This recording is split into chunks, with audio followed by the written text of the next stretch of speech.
Hey, Fred. Hey, Fred. Hey, Fred. What's up? How you doing? Welcome back. Hey, Bonnie. Well, you said B-A-R-N.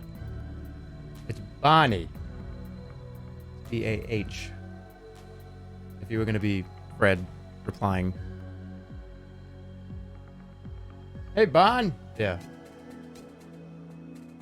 I don't want to correct you in front of 100,000 people, but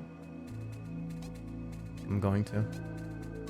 All right, so today, last time we were live, last time I was live, because it's me. Can you do a Gandalf voice? I'm ready to do voices today. I'm ready to do some voices today.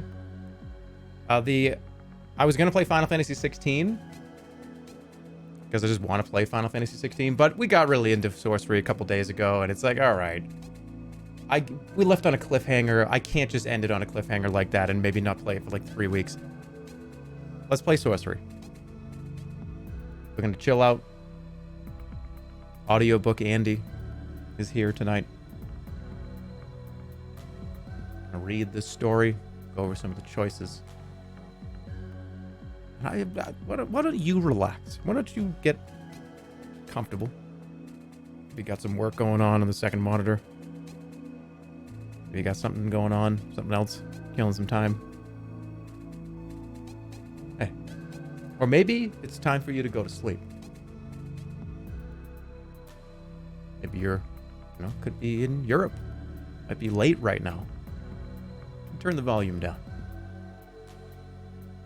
And I really mean that because some of the sounds in this game are loud. All right, so we'll pick up right where we left off. Not much else of an intro. This is a 3-minute intro. It's the fastest intro I've ever. This is the fastest intro I've ever done.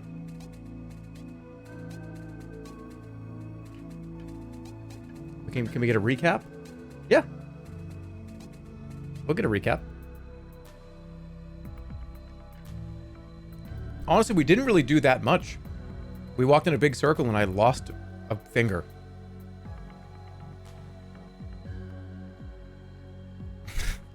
I just did a huge circle, learned 2 clues about different serpents, and then lost a hand, or whatever it was. You didn't even need to lose it. Yeah, I know. I feel like I did the same thing last time, too. You snorted the horn dust. Oh, yeah. I forgot. I didn't even get out with the horn. Hey, remember, you are bald, also. Well, no, I'm not. Here's the thing. You can call me, oh my god, he can't even do puzzles. He's a fucking idiot. Oh my god, he's 5'8". Yeah, I'm taller than him. Oh my god, there's a lot of things that you can say about me that are true. And it's like, whatever, that's fine. I have beautiful hair. It's very healthy. It's luscious. You don't have that on me. You just don't. And I'm almost 40 years old. And I don't have a single gray fucking hair on my whole head. It is wondrous what my hair is like. So that's one of the things that you can call me, you can say anything about me all you want. You don't touch the hair though. Because it's healthy. I'm gonna wake up tomorrow and it's gonna be receding. And it's gonna be such a disaster. I'm gonna be like, oh, I'm gonna be doing my, washing my face, and I'm gonna just pulling clumps out or something. I know. I just gotta stop talking about it. No. My hair is very healthy. Every time I go get a haircut, they say the same thing. They go, your hair's really healthy. And I always do the thing. I don't know. Does everybody else do this? When I'm getting a haircut, I kind of be like, yeah, it's thinning. It's thinning. I'm trying my best, It's thinning. I know I'm losing it. And then they always say the same thing. No, what are you talking about? It looks fine. Everything looks good. It looks healthy. Am I just being lied to, or does everybody do that? He's fishing for compliments. No, I genuinely kind of feel, I don't know, because when my hair is really wet, it's really obvious that it's receding. I'm also one of those people that never knows what haircut they're getting. as a 37-year-old, I'll sit down in that chair because sometimes it's a while. And it's okay, what do you want to do? And I'm just like, I don't know. I have no idea. It's like, oh, do you want to take some off? No, I want to leave the length. Okay, do you want me to take up some of the back or the sides? Yes. How much? Can you just do it with scissors first, and then we'll figure it out. It's like, okay, and then it's always just with scissors, and I never go any further. Can you just trim? Why are you going?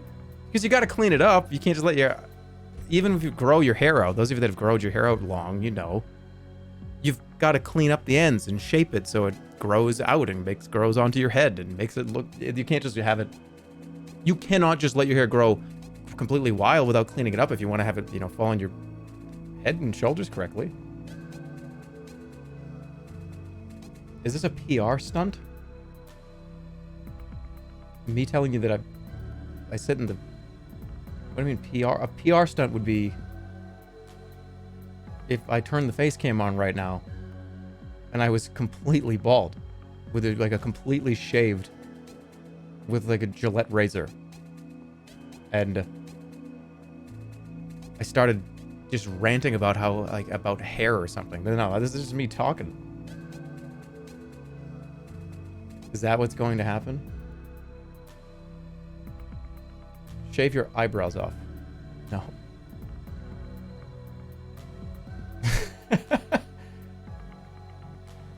Is he actually bald?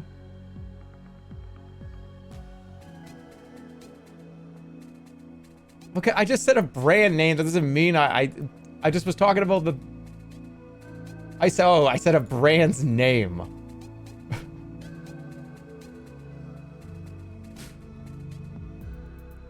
All right, are you ready? Are you guys ready to play? Enough people have trickled in. I know the sorcery streams aren't necessarily for everybody, but they're for me. So I'm having a good time. And there you go. That's all I have to say.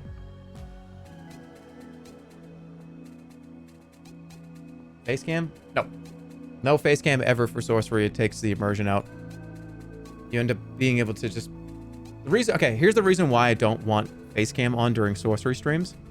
Because you know the behind the scenes videos of the actors reading the script in the studio with all the soundproofing around the walls?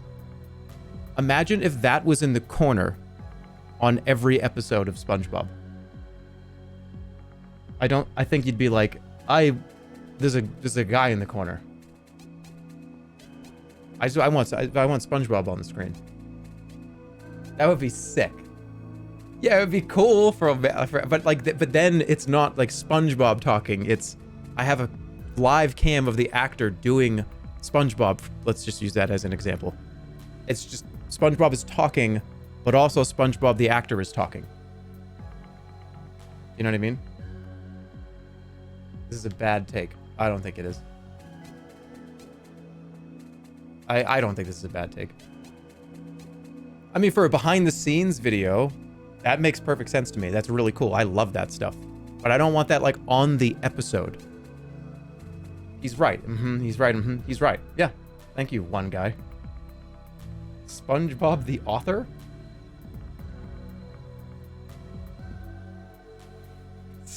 SpongeBob the author. Are you our SpongeBob? No. No.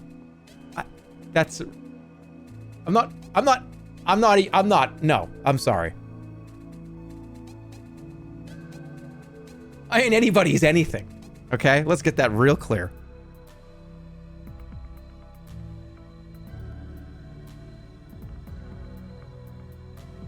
You turned into SpongeBob for... You're doing SpongeBob for PR right now? You rejected our, in quotes, not SpongeBob, in quotes. Oh, yeah. Oh, yeah. That was very clear. This is the shortest intro I've ever done. Yeah, but whatever. Sorcery crew is here. You know, this is... We're good. This is the Sorcery crew.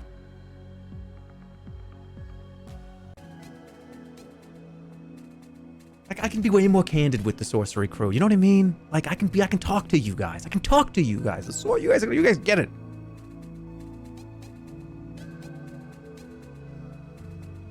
Except almost 90% of the chat is contradicting everything I'm saying. So maybe I can't trust the Sorcery crew as much as I thought I could.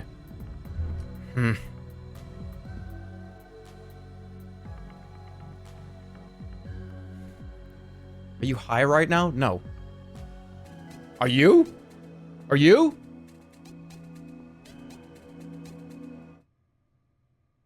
All right, here comes some wind. All right, so let's do a recap. This is where we were. This is where we left off. Hello, welcome back. So, we were right outside this, looks like some kind of dwelling.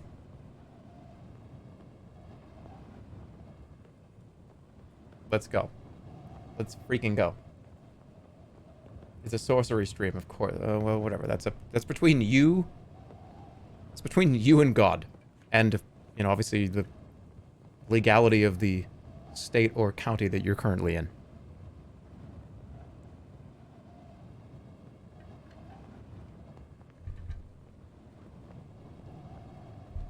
I was talking about somebody said they were smoking weed.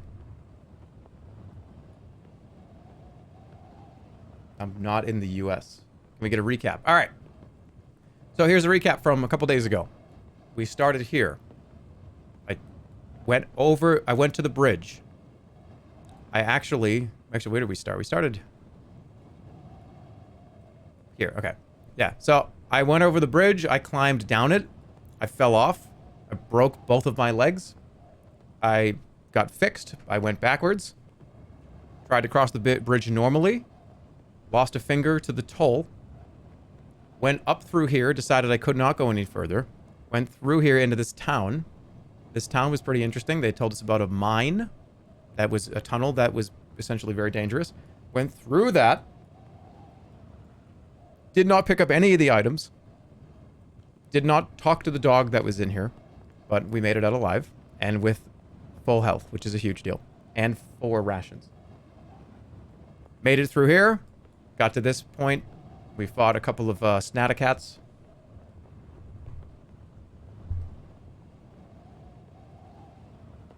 But I lost a finger here. So we have made our way through. We went to the forest of Snatta. We did find this lake. I snorted a mushroom and passed out face first into the water and had a bunch of hallucinations, and a bat saved my life. That was pretty interesting. And then we walked up here, ended up in the north side of the forest of Snatta, leading us to here, which this is a sort of some kind of house or hut in the woods. And we can go knock on the door. Remember, recap, we are trying to hunt down the 7 serpents. If we do not get rid of the 7 serpents, if we don't stop them, they will tell the Archmage that we are coming. We don't want that to be a thing. We want to stop the 7 serpents with our various quests. And when we do those quests, we will complete those quests and be good to go to episode 4. You mean 6? Yes, that's right. 6 are dead. No, 6 are alive. Wait, what are you asking? 1 is dead. 6 are alive. Let's go knock on the door. Okay. The door is made of heavy wood, carved with various runes and symbols in a language you do not know. Do I just open this? Oh yeah, mind your volume tonight. Yeah, see?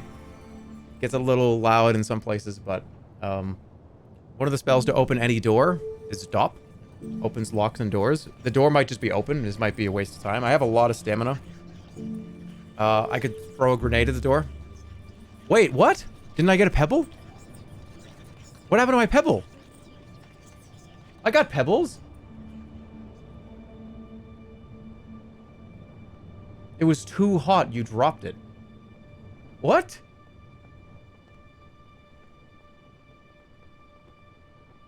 Oh, it was... I could see... Oh, I could read minds. All right. I wonder if I can put... Because if I put the skull cap on and see if I can read somebody's mind...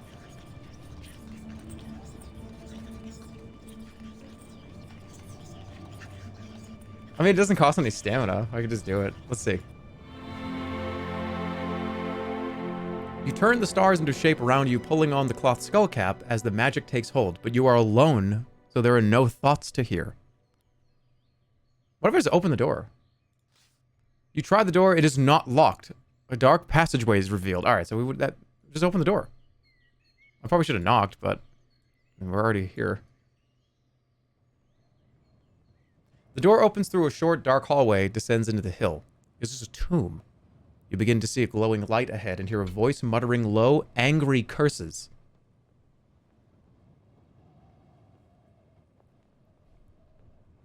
Make a move. A little sunshine falls through the doorway. There's still time to turn back. We're just going in.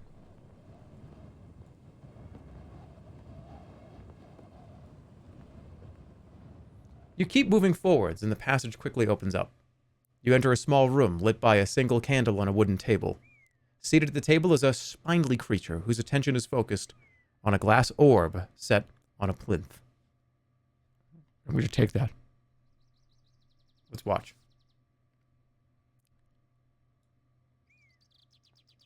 Oh, I think I remember this. You watch as the creature stares into their orb, which swirls with colors and shapes. It mumbles something quietly. Announce myself. You open your mouth to announce yourself, but the silence is broken by a squeaky voice.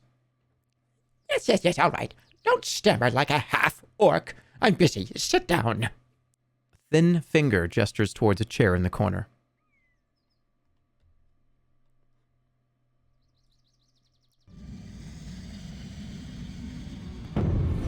What can I even do here? Could do nap, cause sleepiness. I don't have pendulum. That's it. I could read minds in here. This is gonna be weird, me holding like two fingers up, like X-Men style. And being like,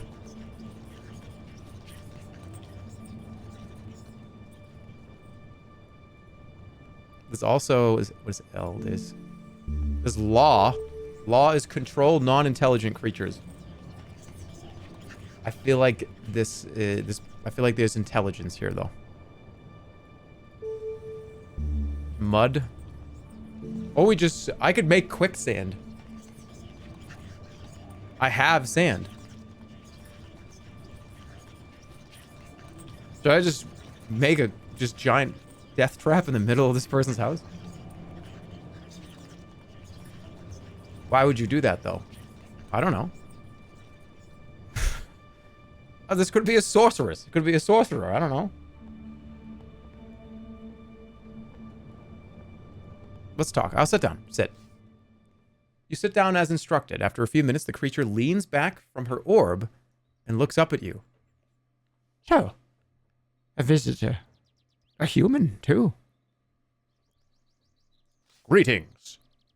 Greetings to you, indeed. As the light from the glass orb fades a little, you see the speaker is a woman, some kind of elf, though she appears somewhat disfigured. What is your name? Finestra. Now, human, as my time is more precious than yours, I will soon lose my patience with you. What in Gred's name are you doing in this miserable fortress? Forest. There's not a fortress anywhere to be found. That's in Mampang. I don't think you put all your cards on the table. I'm looking for 7 serpents. I'm going to Lake Iklala. I'm going to Lake Iklala. You tell her, cautious not to reveal your true purpose to this stranger. She nods. It can be hard to cross the lake. There's only one ferryman, and he is old now. I have a whistle which you may use to summon him if you wish. Thank you. It's not free. I will charge you 5 gold pieces. I don't have that much. Shake my head. Just, no. Dude, Trepang 2 released? What the fuck? Oh, cool. I'll play it. Let's haggle. I will give you 3. Okay, very well then. Agreed. You hand over the money and she places the whistle into your hand. How does it work? You put it up to your lips and blow. There is nothing magic about it. It's just a whistle. If the ferryman is about, and he is most mornings, then he will hear you and come. Okay. Put it in my pack. You stash the whistle away without further comment. The orb on her table swirls with color ever more violently. Fenestra sits up sharply. You must go. I have work that must be attended to. What do you see in the orb? You ask. See for yourself. Pointing into the glass. Shapes swirl inside the crystal. Should I look into the orb or don't look? Look into the orb. You peer into the orb, and then your jaw begins to drop, for inside the glass is a winged serpent. It is the sun serpent. The one called Flanker helped me to trap it. I lured it down from the skies using a rain spell and offered it shelter, for the sun serpent cannot tolerate water, of course. And then he trapped it. I know Flanker. I know Flanker well. This poor creature despises him, don't you? She taps on the glass and the serpent lunges uselessly against the glass in reply. Why not kill it? The sun serpent is the mate of the water serpent. They have a doomed, impossible love. It is enough for me to lure the beast, and when it comes, I will kill them both. But the creature might escape. We must destroy it for good. Be warned, Annalander. This serpent will reach into your mind and control your will if you allow it. It would do anything to be free. I gotta smash it. Smash it. Take it, smash it, look into it. What can I do here?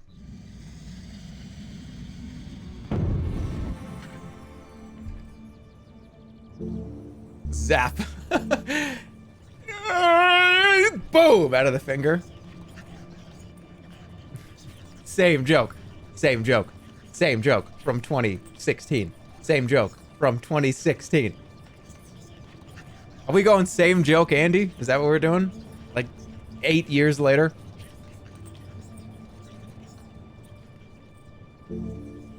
No. I'm going to read her mind. You place the skull cap on your head as if you craft the spell. You hear the serpent's thoughts enter your mind. It is swirling in anger around cursing Fenestra and you. Oh, I can get the fuck out of here. Okay. I don't know what to I don't know what the there's no right answer in this game, but I wonder what the path of least problems is. If I look into it, will he like control me? Take it. Take the orb. There's no way this orb can hold the creature, and should it escape, your mission will be revealed. The orb must come with me. The fate of the land is at stake. You may take it, in return for 2 promises. First, that you will destroy this orb and the snake inside in such a fashion that they cannot return. Know that breaking the glass will set it free. So be sure you do not do that. I shall drop it into a canyon. That sounds like a good plan. I will bury it. I shall drop it into a lake. And what is the second thing? You nod, understanding. The second thing is more important. Find the water serpent in Lake Iklala, and do not leave it alive, and do not die in the attempt to kill it. Will you do that for me? I shall do my best. I shall. Wow. Oh no, I shall, you vow. Then with a nod, she steps aside and lets you take the orb with the trapped serpent inside. It will not serve you for the casting of far. The serpent will not allow it. I have an orb of my own already. You too. I have an orb of my own already too. Well, then we both own orbs. Yes, we do. Then I'm going to put the strange orb carefully into my pack. You turn on your heel and leave the underground room. Okay. So let me get this burned into memory here. I can't break this. If I break this, it will come out. And that's bad.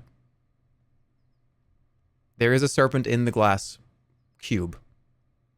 I need to make sure I destroy it. The water serpent and the sun serpent they know each other very well. So we have to destroy it somehow. Okay. You got it. Well, let's head there now. Yeah, I think here's the plan. Ready? Streamer's choice. Streamer veto coming in here. We're going to go down here. Stop by whatever this little hut is. And by the way, get Elden Ringed. For those of you that just got here. Yeah. You get a problem? Alright, so I'm going to go this way. I'm going to go down. Cringe. Is the story in Sorcery the same every time? It is. The A and the Z are always exactly the same. And honestly, so is like the LMNOP is usually kind of the same, like throughout as well. But everything else is kind of on your own. But this, I mean, well, it really depends. Everybody's goal is exactly the same. You're the Analander. You're trying to go get the Crown of Kings that was stolen from you, and the Crown of Kings is the Infinity Gauntlet. It's like the god power. It's literally makes you unstoppable. You're unbeatable. And the Archmage has it. The Archmage is evil. You're back in the sunshine of the clearing. You feel the serpent in your bag, angry as it senses the heat and light around. You have the sense that things are watching you from the trees. It's time to move. Alright, so I want to go down, because going back, wrapping around left is not a good idea. So we're going to go this way. A wide track leads away from the door into the trees. And here we go. So we're going to stop here, see what this is. The goal is to eventually, before stream ends today, to go get the water serpent. And you're probably asking yourself, bro, it's like right here. Yeah, okay, yep, it is right there. See you in like 4 hours, because that's how long it's going to take us to get over there. The heckin' Infinity Gauntlet? Yep.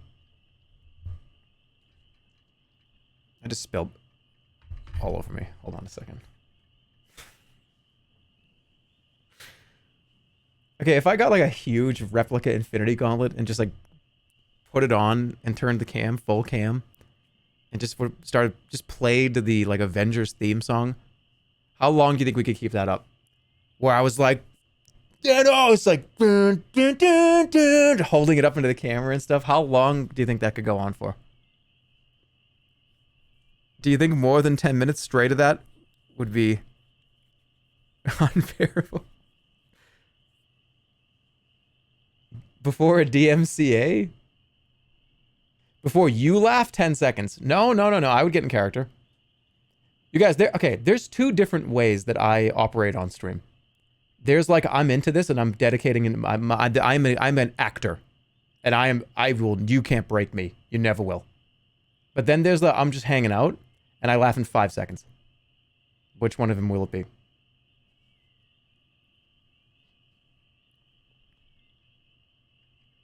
I mean, if I treat it like it's a, you know, like a character or something, then it should be easy. It's gonna be so hard, though.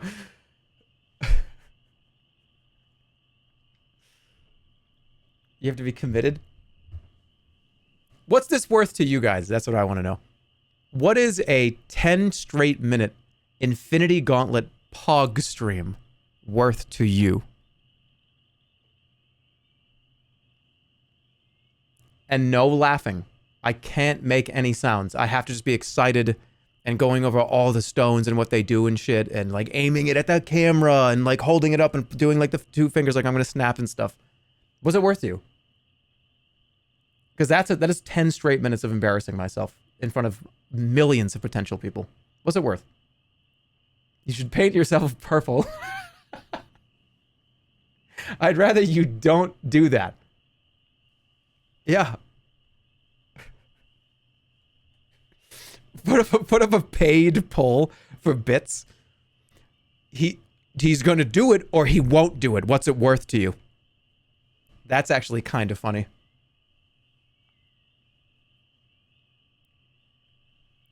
I would pay to have you not do that. I would pay to have you do that. Have like a fucking money fight to have the 40-year-old clown either put on the Infinity Gauntlet or not. What a strange time we live in. Don't you think? Don't you think these are very strange times? These are very interesting times. It's very odd. All right, let's keep going. No, I don't actually do it. Don't actually do it. Did you actually do it? Okay, yeah. I don't. No, we're not doing that. I think it's really funny, but okay, it's just a regular poll. Okay.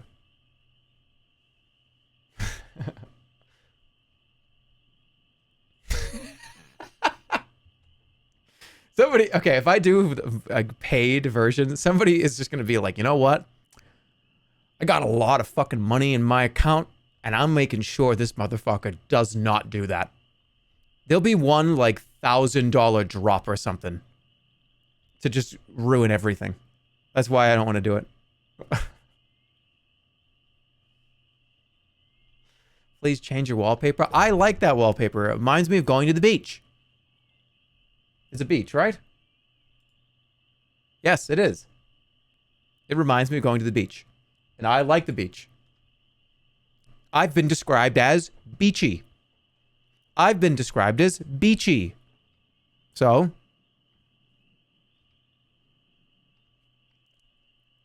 I have like a beach aesthetic. I like the beach. I've been described as very beachy.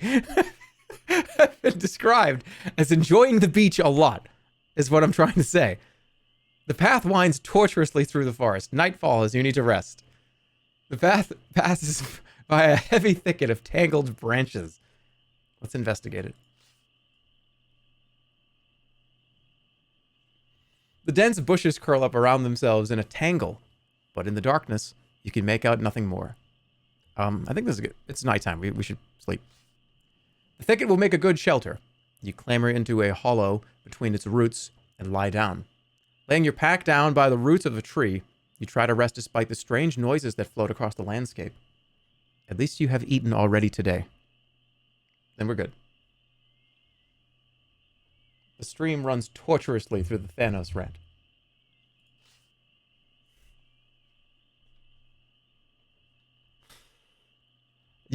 I really do wonder, because the amount of people that would pay to make sure I ended up in cringe compilations. Do you know what I mean? Like, there's some of you here that's worth a lot of money to you to make sure that happens. You know, like, I know that's what you'd be doing it for. You don't need to pay to see that. Are you already in them? Nah. You already are there. No, what? Stop. Do we live rent-free in your head? Not really. I mean, during streams, yeah. And maybe, like, maybe sometimes. I feel like by the very nature of being a live streamer, I'm constantly thinking about, like, the stream and stuff. Yeah. All right. I'll think about it. I'll think about it. Maybe, I don't know. Maybe I'll just like, put it to charity or something. It's an easy way to do that, right? I don't... That's, like, a better way to do it, probably. I don't know. We'll see. I'll think about it. Charity incentive war to have me do it or not do it. The easiest way to do it is to never do it. Actually true. And that chat comment is just, like, you get it. You get it. But I'm sorry. I don't. I guess I'll never learn. That's what makes me the cool streamer.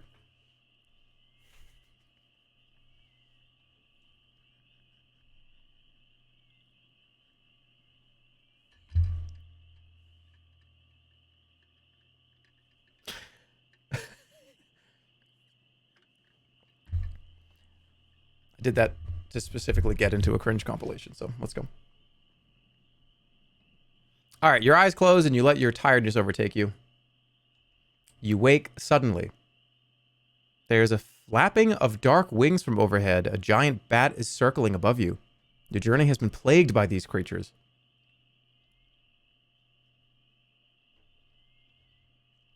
What can I do? Let's see. You should title that stream to cringe or not to cringe. That is the question. Oh, man.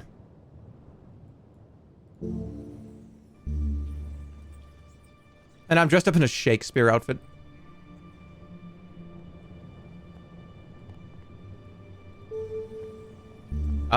There's obviously danger.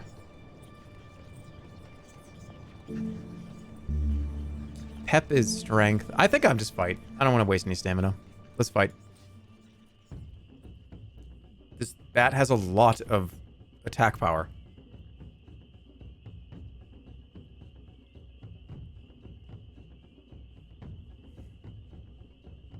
This guy is the CCO of Off-Brand.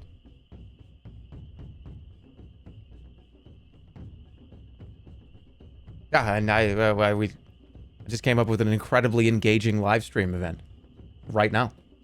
Are you trying to tell me that that's not what just happened? Just tell me that's wrong. I'm going full blast. All right, it's actually good that I did.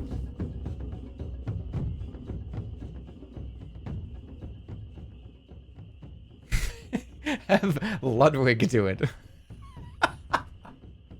No, it has to be me. Although I kind of like that too, though.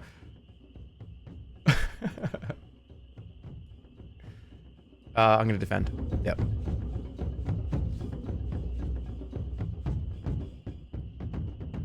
I'm going all in. It's all right. I would read these, but it's pretty... You can read them. It's just kind of like you swung and hit them.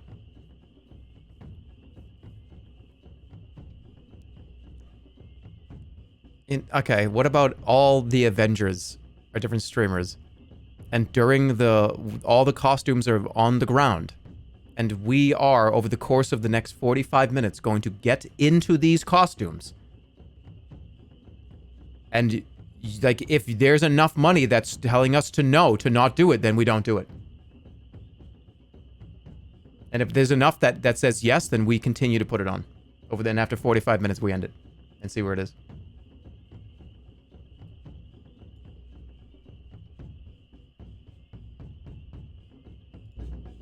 Could have gone all in.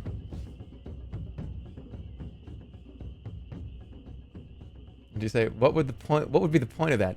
Just to see you guys in costumes. No, because once we get what is the point of this? The point is to get in the costumes and do like Avengers scenes, and because people hate it, apparently. Fuck. I thought he was gonna go low. Avengers hot tub stream. So it'd be the Hulk, and they just get into the water, and they're just green paint just starts coming off. All right, this little bat is fucking me up. I gotta pay attention.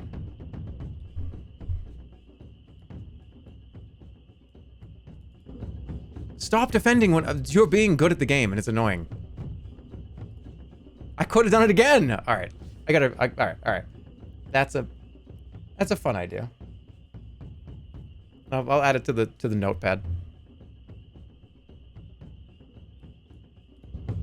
Here we go. Only one? Okay, creature's eyes are fixed on you. There comes a big one. I'm getting absolutely destroyed right now. This is ridiculous. There's no way he's going more than 3.0. And he's not. All right, I gotta go all in. There's no way he's gonna go all. No, he's not. Yes, he is. Oh my god, I'm just getting outplayed.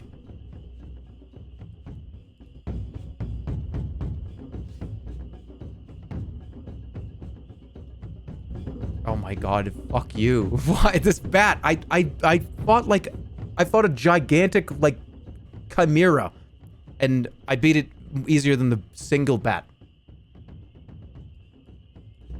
What the fuck? What? Fucking die.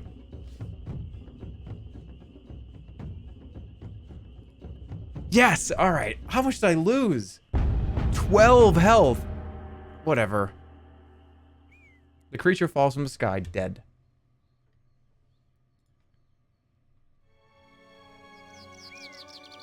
You lost some gold, entered the Vishlami Marsh, and you collected the Sun Serpent, meaning there are now only 5 serpents remaining.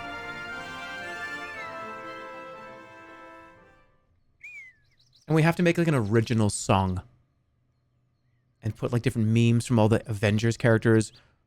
Like, you know, sing about like a Thanos is gonna snap you and shit. It's just something fucking awful, you know what I'm saying? An original song that we all have to sing in unison.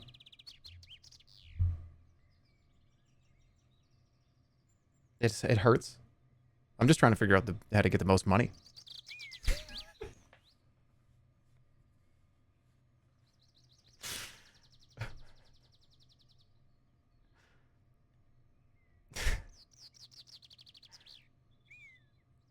Only if you paint yourself purple. All right, I'm stuck on this and I need to get off of it.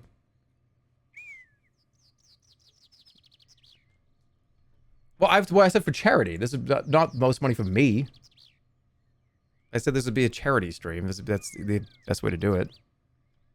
Guys, this is not happening. I just puke out random bullshit sometimes. This is not happening. We're not doing this. This is not a thing we're doing tomorrow.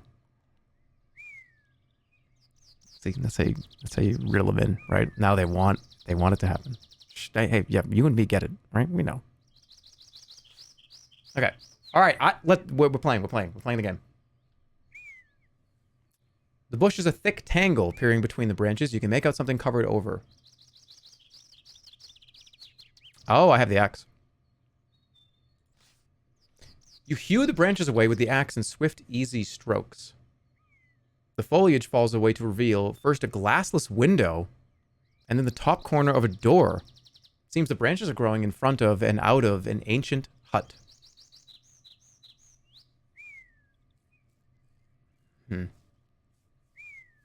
Go in the window?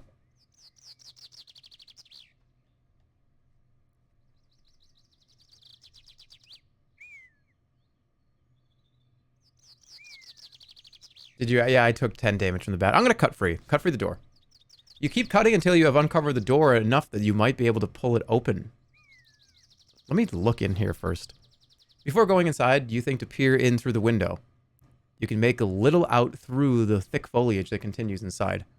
But it seems the hut is otherwise empty. Then for a moment, something seems to move. But looking again, you see nothing. Could be a Snatacat.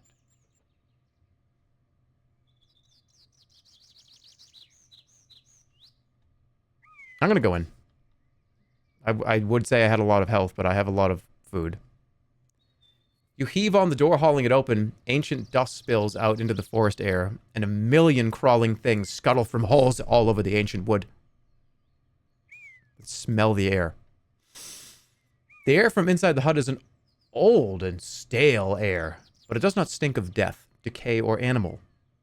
You look about for where to go. Are we going in, or am I running by?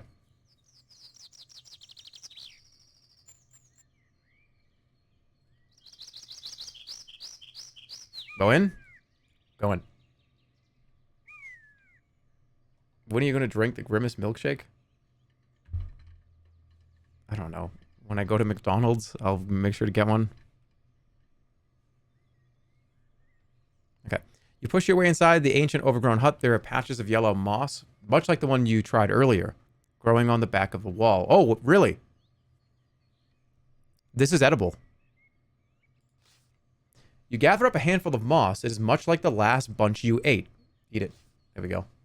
You chew through the moss, feeling much better for it. All right, I'm gonna do sus.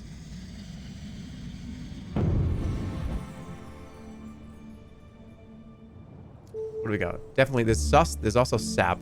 Cause depression. Also, by the way, for those of you that have never played this game, if you sap and there's nobody to sap, it happens to you. You literally cast it on yourself because it attaches to the first living thing in the room. So, I don't think I want to do that right now. You could do sun. I have a sun jewel and it's free. Just brighten it up.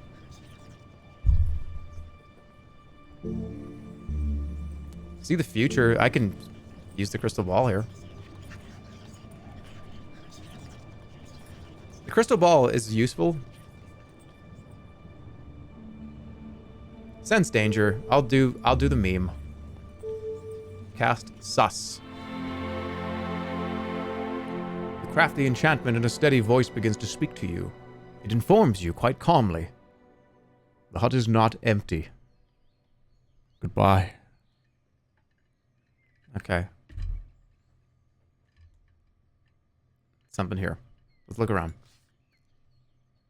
In the thin sunlight through the windows of the hut, you can make out writing on the far wall. This is the house Elise built, and in its doorway blood was spilt. But that blood has dried and gone, and poor Elise is still alone. Look at the doorway. Looking at the doorway, you see the dark shadow of a bloodstain, wiped carefully around the sill like a ward against an evil spirit. Not that such magic works, of course. The only true magic comes from the stars. At least that's what they told you. There are a few more things scratched into the wood. What does it say? You look at the other scratched marks. They are hard to comprehend precisely. One appears to depict a person in a circular bubble floating harmlessly above a raging tornado or a whirlpool.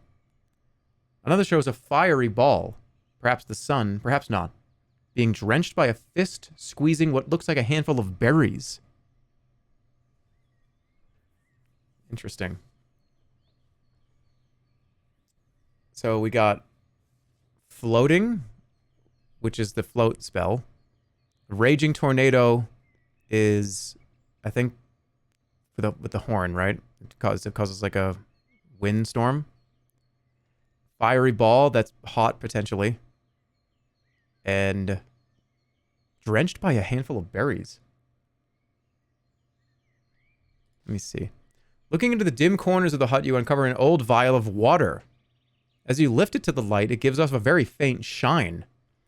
In your mind, you feel the ape's gentle voice. The water in this vial is blessed to the god Gred.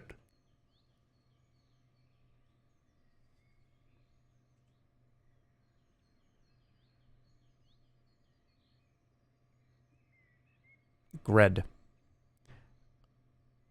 Do I take this?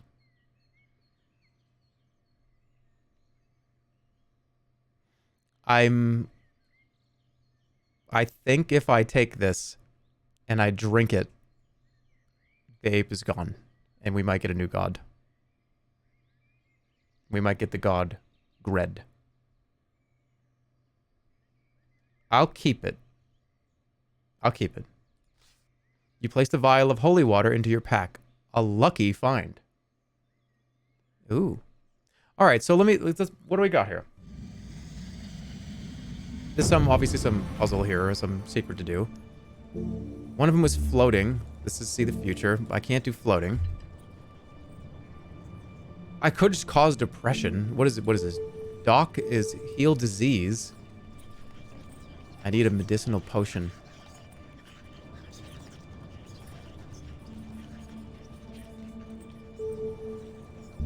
I could do sap, but who would I even do it to?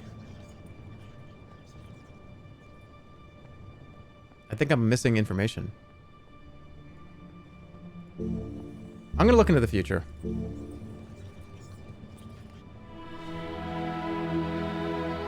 You settle into a sitting position by the roots of a tree and take out the orb of a crystal. Reaching up to the constellations overhead, you create the spell. You're somewhere new. The world seems to disappear, replaced by a vision, a ring of tall, shadowy stones in a desolate waste. You stand by their center, holding above your head a long yellow feather taken from some colossal bird. You are casting a spell of curious power. I did this before. Should I drop it?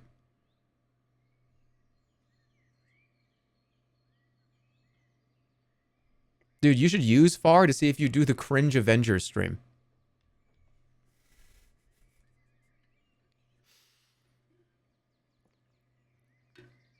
I'm going to drop it.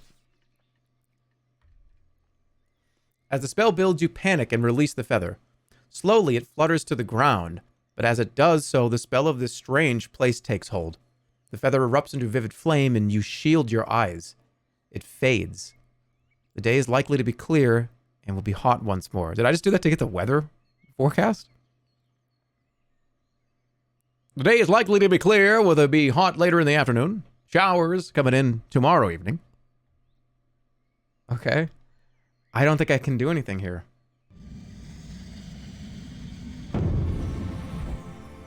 You know what? I'm just going to cause depression. Why not? Sap. You gather the constellations into order around you and immediately feel yourself losing your energy and drive. With no other creature nearby, the magic is turned on you. Oh, great. What the hell? Is it... I'm missing an item. I can't do it, I don't think. It's probably Doc. Yeah, it has to. It's either Doc or... Damn it. I can't do it. I gotta go. Go back outside.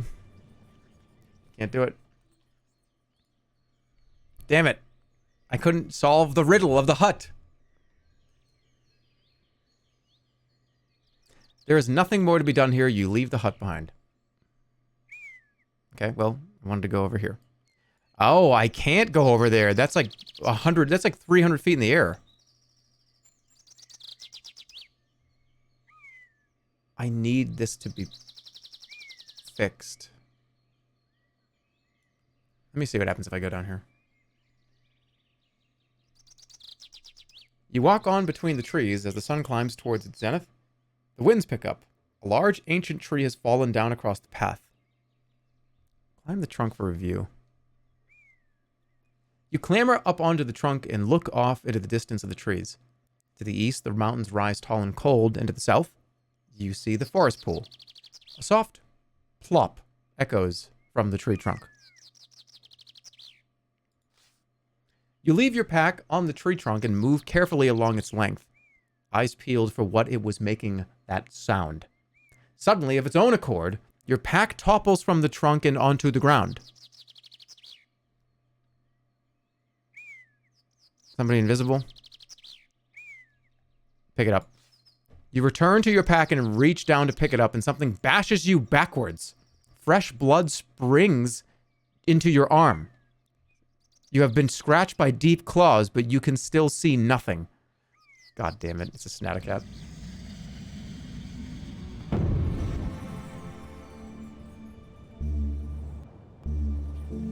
Let's talk with animals.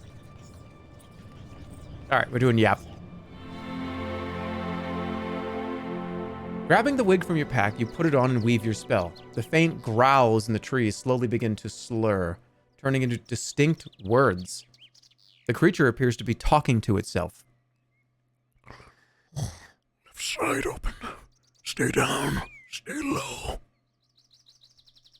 I can hear you, you call back, speaking in the creature's language of growls and whines. Stay where you are. It tries to fool me, but it can't. Being invisible has clearly driven this creature quite insane. Leave, or I will skin you. What are you? It wants to know what I am. It wants to know what eats it. It wants to know what eats it. It wants to know who. Leave, or I will skin you. This is your only warning. The creature seems to consider for quite a moment. Then it launches itself forward. Suddenly, long gashes appear on your arm as claws that you cannot see seem to rake your flesh. For a moment, you feel hot breath on your cheek. Then it's gone.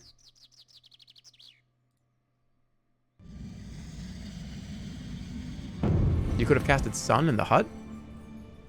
I thought all I had was, I could? It wasn't just sap and sus? Really? Really? Really, really? Like, really, really?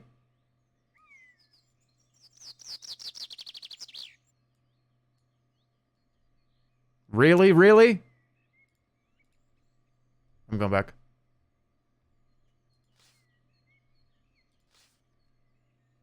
That's 1 out of 3. That's all right. Okay. Look at the doorway.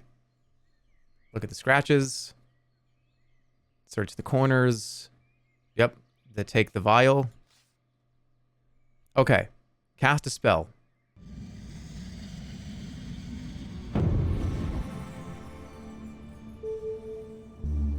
Oh, you weren't full of shit. All right, let's cast Sun. You craft the enchantment until the sun jewel starts to glow with a magical white glow. Nothing. Nothing. Didn't do anything. It just looks cool. Remember, why do your tags say thinking about beans? I don't think they do. Huh. Maybe combine with a different one? You have to sleep in here.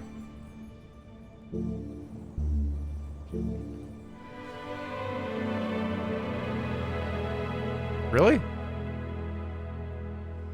It does. Thinking about beans. I don't know. I didn't do it.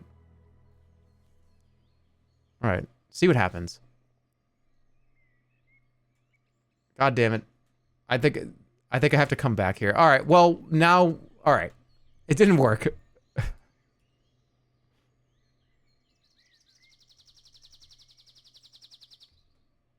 Your tags are fucked up. It doesn't matter. Okay, soft plop. Move. I'm not fighting anything.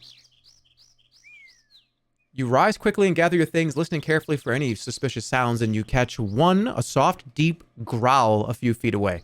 So I just run. I'm just gonna run. You waste no more time and scurry away between the trees. Okay. Here we are again. I need to move this to the right.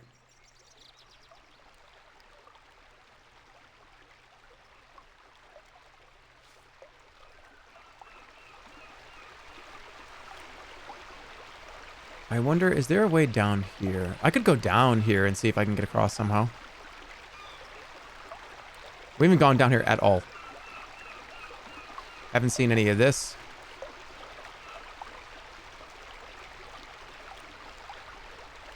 I'm going to turn this over here and see if I can do anything. Or maybe I'll turn it down this way.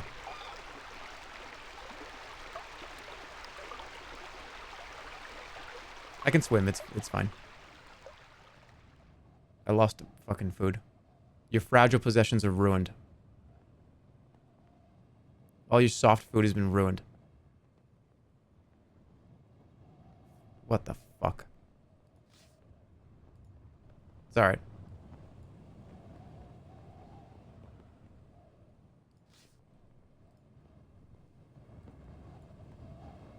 One food loss is fine. Yeah, it's fine. Okay. I still can do this, but I'm afraid to touch it. So what can I get up there if I go like this? Is that intact? I don't think it is. Is the bridge intact if I do that? It's hard to tell. I don't think so. What about this way? Looks like it. I wonder if I can get... I'm talking about over here, though. It might be hard to actually do it. I have to activate another beacon, I think. Yeah, it gets kind of messed up on the left side.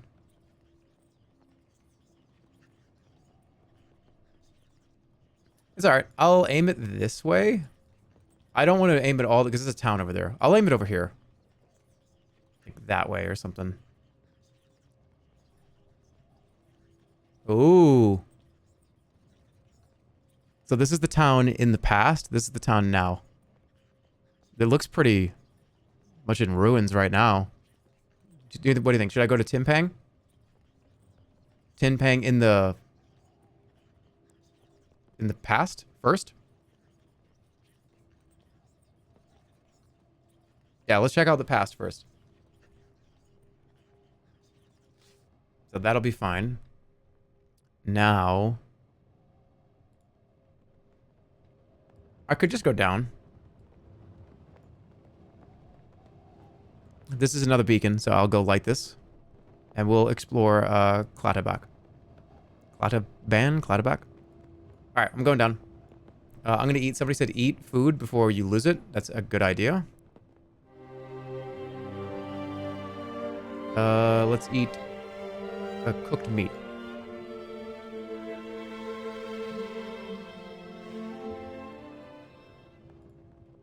Make a move. Get the ring, please. I beg you. I don't know how to get it. Because if I break the branch, it falls down. If it falls down, it falls into the water. And if it falls into the water, I can't get it. If it falls down in the water, I can make the beam go over there. But I did that and I can't get it. I don't know. It's tricky. Maybe the other tower? Point it at the other tower.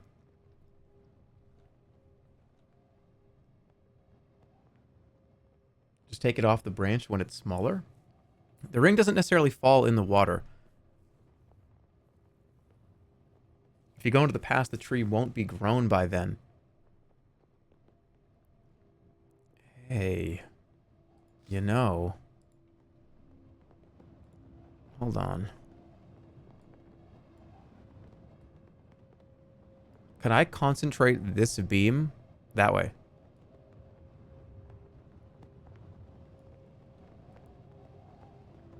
Because if I can concentrate that this way, then this can go in the past, come back here when the ring is... Yeah. Maybe it'll reach? One of these will do it, so I'll leave it. Alright, so we're going to head down here.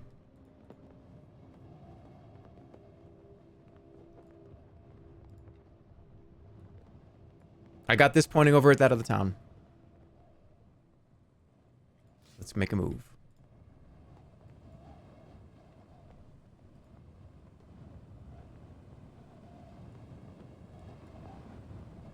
Wait, I have to swim across again? I can't just, like, bury my face through the trees? God damn it. Okay, well, whatever.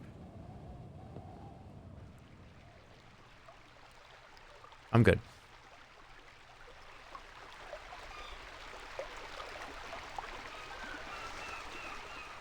Your videos on this game got me through a day where I was throwing up every half hour. Well, that sounds awful. Okay. Things flutter in the trees all around. Hope you feel better. Wait, that was like 8 years ago. Hope you felt better 8 years ago. Things flutter in the trees all around. The sun is all but gone. Soon it will be dark. A movement in the bushes catches your eyes. A glimpse of red and a snake's body. This is the red snake that we've seen a few times. I might be being watched.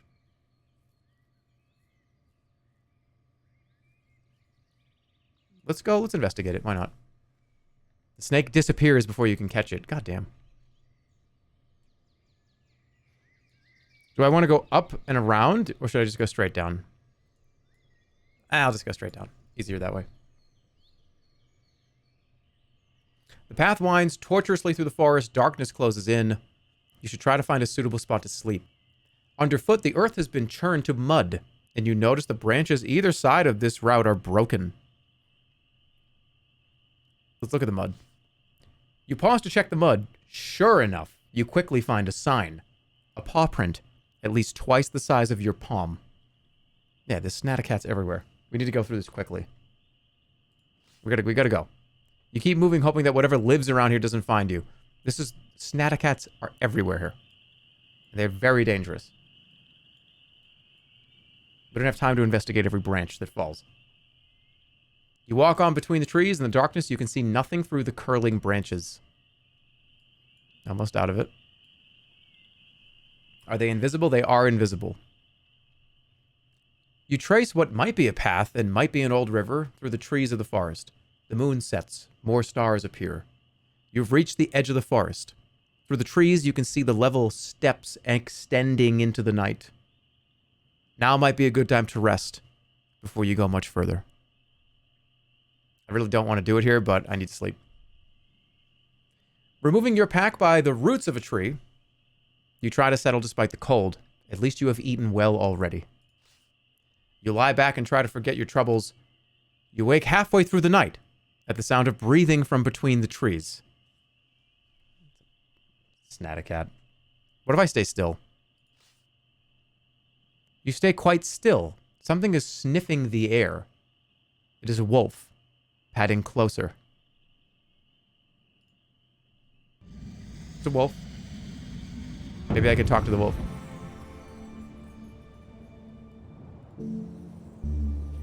Tell. Read minds. Rap. Talk all languages. Raz. Sharpen blade. There's always zap. Always. There's my entire first playthrough of the game. Pep is strength. There's also pop, which is grenade, but I don't have a pebble. Let's see if we can talk. Talk all languages. Grabbing the wig from your pack, you put it on and weave your spell, but this spell is intended for translating non-human speech and not the utterances of beasts and animals.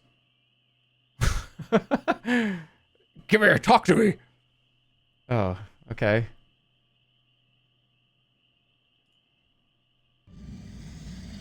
Yeah, rap is talk all languages. Yap is talk to animals.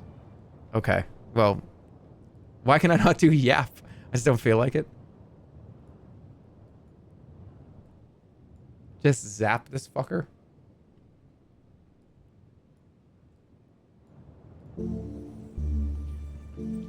Zap. You gather the constellations into order around you, building up a charge of electrical energy around your palm. Fire the bolt into the sky. This would be scary, right? Into the sky? Alright, I'm going into the sky. You fire the lightning bolt up into the air, and the flash cracks the heavens. The wolf squeals in fear, and turning on the spot, it bolts away into the night. The silence of the trees returns.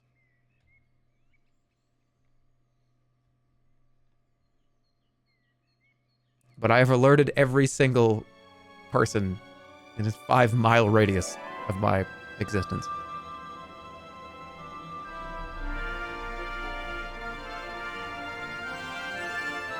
Okay. You wake with your head on a tree root and the smell of fresh dew in your nostrils. Time to choose a direction. There maybe is something to be said about going up this way and investigating whatever this is. But hey, that's for you to do in your playthrough.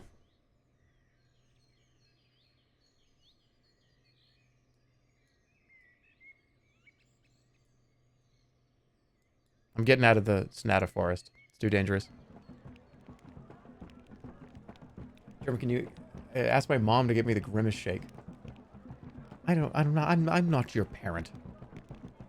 It's not like, oh, hey, let me go ask this streamer to, hey, Ma, streamer said I can.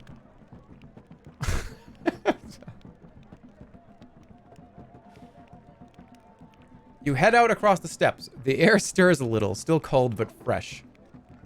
In front of you stretches another plain. More rock than dust this time, and built of layers and layers of stone stacked like scattered papers. These are the Klatavak Steppes, said to be the home of strange half-human, half-simian creatures. As you walk, you see a strange sight, a village of listing huts in the middle of open space, with no walls or defenses at all. Ugly villagers lope from tent to tent dressed in animal skins. Look at the village. The men and women are strong and lanky, dressed in animal skins. By the gate, 2 creatures stand with hefty wooden clubs. Klatamen. What can I do? Mods, please link him the Grimace Shake on TikTok. You don't need to give me the... I know what the Grimace Shake is. I can go invisible.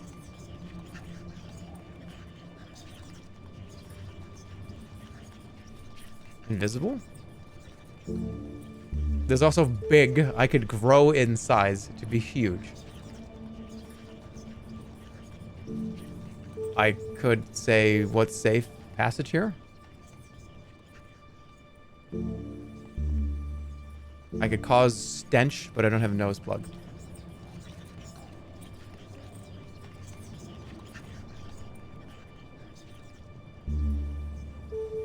I could also summon a giant. I could just walk in there with a giant and be like, hey, me and my giant friend. How many of these? I think I only have 2 or 3 of these left, right? Invisible might be interesting. I'll let you guys decide. Here's your choices. You have literally 60 seconds. Invisibility, summon a giant, or become a giant. Which one? Those are your choices. You got 60 seconds. Summon giant, become giant, or... What was the last one? Oh, wait. What was it? I forget it. Why do I forget it? Invisible, right. Okay. Invisible, summon giant, become giant.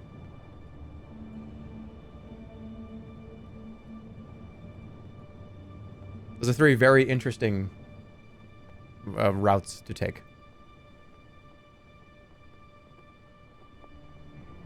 Don't be a coward.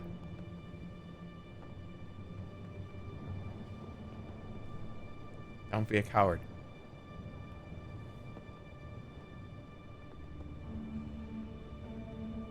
Can you play the Grimace Game Boy Color game on stream? Maybe one day. All right, what's it look like?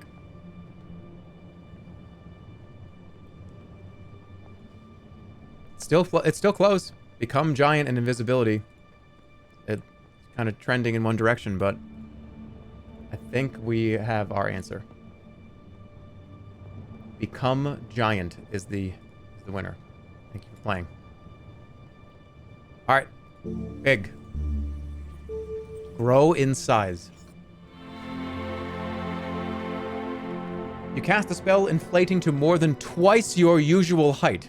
It's not a giant. It's just like you're kind of bigger. A path leads into the village, or you could skirt past it. Why did I do this? I just got taller? You approach the guards. The guards are clearly impressed by your size. They stand quickly aside and let you enter the village without question. You flick one over as you pass. What? Oh, this guy's impressive. Okay. You step into the center of the village. Gradually, you shrink back down to your normal size. Is that bad? So I walk in the front door and they're like, yeah, bro, step right this way. Is that bad? Okay, large hut. One hut is much larger than the others. Above its door is a sign depicting a picture of an awl and a hammer. It is amazing anyone here can draw, let alone perform crafts. From inside, you can hear the sound of hammering. Look through the window. Peering in through the window, you see a clataman working away at a bench. He moves with unusual delicacy for these creatures, his long, thin fingers carefully adjusting the position of whatever it is he's working on. You can't help noticing he has an unusually large skull. Okay, well, let's go in. The clataman looks up as you enter. He puts down the tiny hammer and pincers he has been using to repair a piece of fine jewelry and tilts his head to regard you. Greet him. You greet him with a nod. He seems to understand this and nods in reply. Examine his workbench. You step forward and look over his workbench, and he gestures with an open palm to let you look. The clataman has a variety of fine tools, pincers, awls, spikes for scratching and etching, even a vise. He's clearly a master craftsman, despite his species. When you are finished, he steps forward to you, gesturing for your pack. My pack.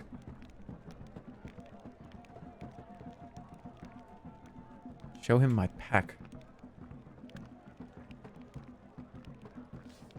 You hold out your pack to him. He begins to rummage through, investigating everything with his long, supple hands and occasionally pausing to scratch his bulging skull, as though his brain is itching at the sight of your gear. Then he digs around under his bench before finally pulling a long metal shaft and a hooked metal grip. He pushes the two together, screwing and clamping with a strange, hooked tool.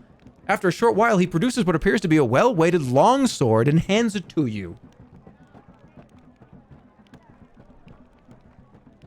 All right. I'll pay him. You pull out your purse to pay the clataman, but he seems more interested in the operation of the drawstring at the top of the pouch than the money. Really? Take the sword? You accept the sword with some suspicion. I just get a free sword? Let's see. Ask him what he's doing. You try to ask him what he's doing, but he ignores the sounds coming from your mouth as if they were just the banging and ringing of his tools. It seems like he is carving jewelry from colored stones. They do not seem to be precious or even beautiful, but the weird, twisted shapes he is carving are complex and intricate and remarkably precise. Can I take one? Take a piece. You reach out to take one of the pieces, a bejeweled item of clear value, but he responds much more quickly than you expect, snatching up a strange two-handed contraption. He opens the handle and the device expands a series of criss-cross bars. At the far end is a blade, which skewers you through the shoulder, pinning you to the wall. Holy shit. Uh-oh. He tilts his head the other way, and to make his point, wiggles the contraption, making your shoulder bleed. Uh-oh. You try to spread your arms to collect the starlight for a spell, but the clataman simply twists the contraption. You howl in pain and cease your attempt at enchantment. Release me! You demand. The craftsman listens with interest, but does not retract the extended arm. I'm sorry. I didn't mean to go for the jewels. I'm sorry, please. Take me with you. Take me with you. I can't cast a spell. He's got me, like, pinned by the fucking shoulder blades. With this, like, weird device that's sticking through my shoulder. I beg of you, please. Please, please release me. Please. Appealing to all the gods and the spirits you can name. The craftsman appears to respond when the name of Herm, the cloud god, is mentioned, and slackens his grip on the contraption enough that you are able to push it free and stagger clear. Not taking your eyes off the dangerous creature, you move backwards towards the doorway, and then hurry out of the low hut. Jesus. I feel like I probably should leave now. By the fire. You head over to the fire pit, but it is unlit during the day and there is no one here. Stop and eat. Taking one of your smoked fish from your pack, you fill your empty stomach. You look around the village once more. I guess I could be here. I could come here at night. I did get a sword. Yeah, well, let me see the sword. A +2 longsword. Oh! Alright.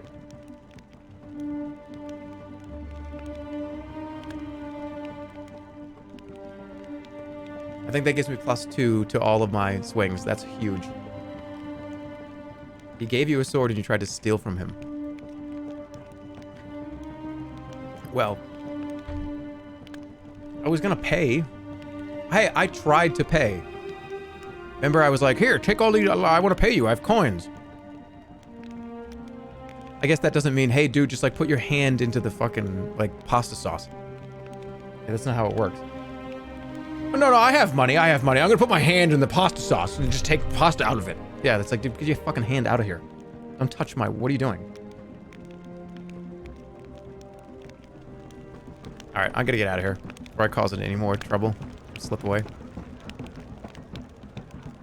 The village has no walls. You slip between 2 huts and back out into the plains. Let's check out over here. You march onwards, ascending and descending as the ground breaks and changes level. As the morning moves on, the wind begins to rise. A small patch of flowers grows here, just by a small rock. Ooh, flowers. You smell the flowers. They emit a rich, thick smell that makes you feel somewhat giddy.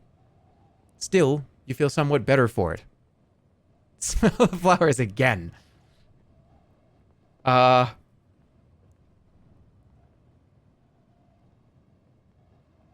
Smell the flowers again. You take another long sniff of the flowers. The scent is so strong that it makes your gaze turn briefly red and blotchy. All this guy does is just do weird organic drugs. Smell them again. You lie down on the ground and bury your nose deep into the flower patch and sniff. The effect of the smell is not as powerful now as though the effect is wearing off. All right, let's get out of here. You continue to walk. More? No, I don't want to do more. That's dangerous. Sunflower update. I am pleased to announce our biggest sunflower has officially opened. And we have 1, 2, 3, 4. There are 5 sunflowers this year. And we did one of those loot boxes where we didn't know what the colors were going to be because it was a kind of a mix of the sunflowers could be like red or orange or brown or purple, or there's a ton of different combinations. I'm pleased to report the color of the main sunflower, the big one, is a pale yellow with a big brown ring in the middle. It's a beautiful pattern. It's pale yellow with a brown ring around the center of kind of where the petals are going out. It's a brown, almost painted ring around the middle. It is gorgeous. Picture? Hold on. The pictures are coming. But the thing with the sunflower is I want to make sure it's fully opened and has time to breathe so you get a really good picture. Just opened as of today. Still don't know what the colors of the other ones are, though. Do it after the ad break. All right, let's keep going. Rule of third, Andy. You'll see. One is Grimace Purple. Might be. Can you play as an ad, please?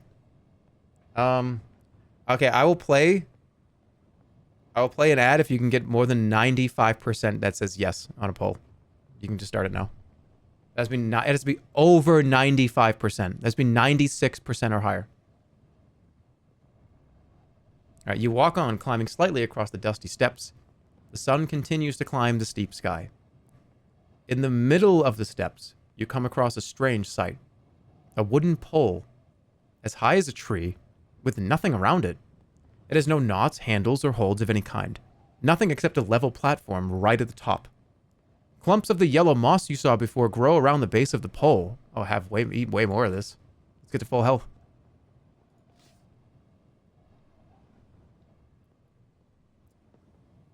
Look around. You stop and look around, but can't make much out across the contours of the plain. You might be able to see more from the top of the pole, of course. From somewhere nearby, you hear singing. Bang on the pole. Watch an ad. No, you guys are not even close.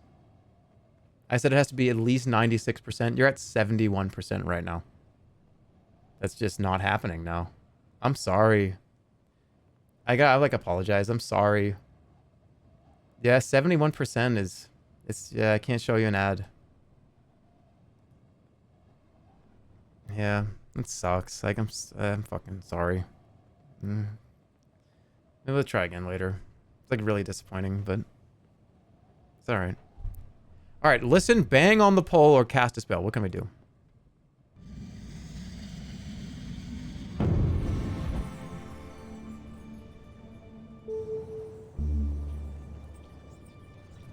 H. Off. Wait, I do have a gale horn. When did I get a gale horn? Like episode 2? How long have I had that for? Is that why I snorted the other one? I've had a gale horn this whole time? Could do big again. Big is pretty cheap. It's only 1 stamina. So something's obviously buried here. Can't do dock. Could do sus. Just make sure nothing's bad. Yeah, let's do sus. You look to the stars and craft the magic into a steady voice. It begins to speak to you. The voice informs you that this is a pole for a priest of Throth, who is fasting and contemplating the procession of the sun. He's likely to be quite mad. Okay. Listen. You concentrate and listen. There's definitely a voice singing somewhere close at hand. But there's no one anywhere in sight. The pole is set into a slight rise into the ground. And you can see in all directions. An invisible creature, perhaps? Dust funnels across the empty plain. Bang on the pole. On the spell's information, you unbelt your blade and wallop the pole with the weapon in its sheath. The wood vibrates. Boom! A moment later, a shaggy face appears over the edge of the platform overhead. Who's that? Who's that? Get your eyes doing the singing. Are you fasting? You demand. No, I'm not doing the fasting. I'm only not doing the eating. What I am doing is doing the singing. He is bawling every word. His throat must be sore now.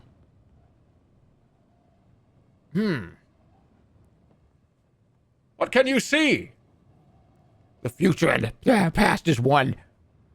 Joining is separating, and ghosts walking back and forth. None of us are quite when we believe ourselves to be. I have experienced this myself. Shut your face hole. I don't sit up on this pole to learn what you muddlers can learn. Crawling around the ground with your full fat bellies.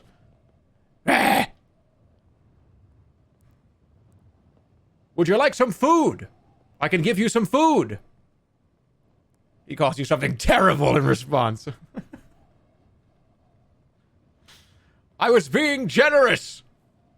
Do you suppose it's generous to torment people not doing the eating with food? Oh. Why do you think I'm up on this pole?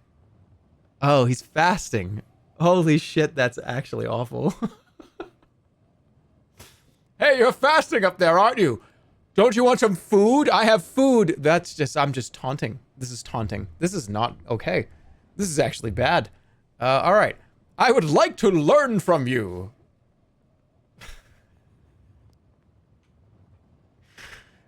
The man does not reply, but leans away.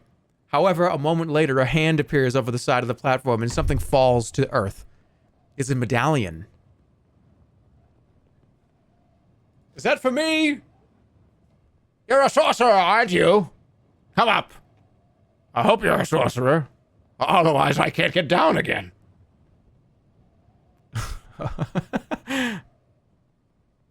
Okay, I gotta take it. You take a hold of the medallion. Nothing in particular happens. Come on, then. Let's go. You turn the medallion over in your hands. It is a jewel-studded and set loose on a chain. It is probably worth something. To the north, mist rolls across the edge of the forest. All right, this is definitely a hover medallion or a teleporting medallion. Zen? Hover in the air. Yeah, okay, so I can float up there. Yep. What else can I even do here? I can just blow the fucking gale horn and cause a tornado on this dude. That would be so fucked up. Well, I'm gonna do Zen. Because Zen is how... I mean, they're teaching me to do Zen. You spin the starlight into a pattern around you, and the medallion begins to glow as you rise gently up into the air. You are now floating off the ground. Float to the top of the pillar. Okay. Here we are, up here with this guy. The man shuffles aside to allow you to bob down, while taking back the jeweled medallion. Oh, he took it back. So, you are a sorcerer. I thought so. I might have been a thief. You might have never gotten your medallion back. That is true. Oh, my sight assures me I will not need it. Still, I'd rather have it. Welcome to my little eyrie. What are you doing up here? You demand. High from the world, I can see diagonally downwards onto the world. I can see through the layers of curse that affect this land. The whole place has unraveled like a poorly woven shoe. Yeah. From up here, I can see. All right, I'm at it. Float down? I don't even have the medallion anymore. I would just be jumping off and dying. I don't have the medallion. Why would... This is bait. That would be so fucked up to see. No, I want to talk to him. Do you know of the 7 serpents? You demand. I see much from up here. I know of the winged beasts and their quest to devour you. Grind your bones to dust and then spit that dust into the cup of the king of Analand. He's about to scratch underneath his loincloth. So, do you like it up here? The view is superb. I do not see how a view can be superb. It is only looking, after all. After he speaks, you feel a weight gather about your shoulders as you settle down onto the platform. That's why I was floating that whole time. The spell has worn off. Can you get me down from here? Where can I find the serpents? They are looking to find you, Analander. Each is waiting for you. Some are hiding, some are not. One waits for you in the very depths of Lake Iklala. He means to pick you off when you're at your weakest. How can I find him? If you must encounter him, I fear the only way would be to swim until he senses your tiredness. But that is a most foolish course. Can you tell me the serpent's weaknesses? These are most secret. but some, I think, can be guessed at. The time serpent cannot be defeated. From the forest to the north, the trees seem to part, and a gigantic bird lifts into view. Its talons gleam in the sunlight. Get out of here, bird! Get out! Go away! Grab the platform? What do? I think I'm gonna hold on. Okay, I'm gonna grab the platform. You grab the platform below, more to stop yourself from falling off in surprise than anything else. The bird approaches and swoops low. The priest screams. Then a moment later, he is gone. And the bird is flapping gently away. You are alone. There is nothing on the platform apart from a few stray spots of blood from where the winged creature's talons punctured the man's side. And the jeweled medallion. Oh no. Save him?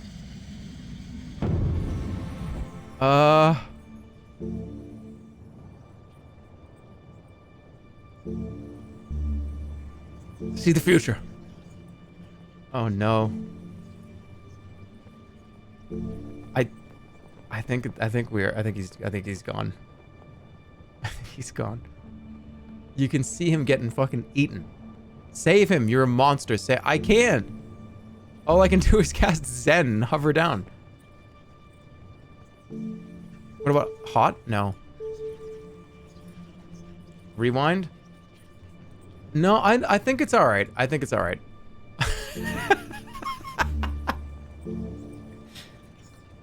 Oh, I don't have the medallion yet. I just leap off. Alright, I'm taking the medallion. This probably explains how we got up the pole in the first place. Okay, I'm going. Okay, rewind, you monster. Can't rewind everything. I can't. Some decisions have to be final. Okay. What if I sit on the pole? The spell was free, right? Sit on the pole. You float down onto the pole's platform and cross your legs to contemplate the sun. A few meditative minutes go by and you feel cleansed and well rested. Ooh! Time passes. A moment later, you feel a great weight settle about your shoulders. It is your body weight returning. Your spell has evaporated, and you're now stuck at the top of this gigantic pole. In the distance, a dark speck appears above the forest. Is the bird coming back for another, meal? Should I just wait? Wait and watch. The dark spot resolves into a bird-like shape and swoops low. A moment later, you have been snatched up into the air by the sharp talons.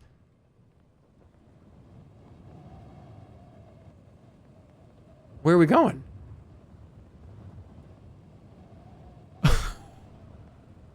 Carried away. Great wings beat above you. You wriggle and struggle, but there's no safe way down. Below, the steps transform into thick, tangled forest. We do have the ape. What if I try to talk to the bird? Talk to the bird or pray to the ape? Climb the creature. I like that one.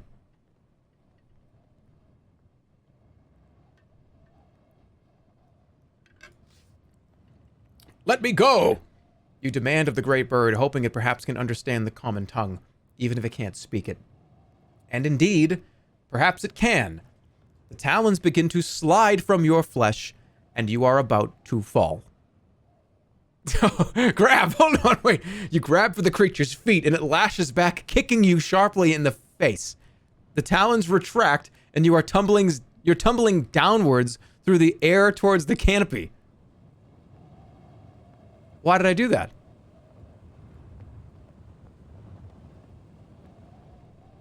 You plunge to earth, the trees breaking your fall. Miraculously, you are largely unscathed by your ordeal. Get up. You pause as a thin, red-colored snake slides across your path. This fucking snake. What if I play the flute? Imagine going through all what I just went through, and then being like, no, it's time to You play a few notes on the flute, but but it seems you are no talented snake charmer. The snake appears to be watching you, but then it lowers its head once more and begins to slither away down the path. Yep.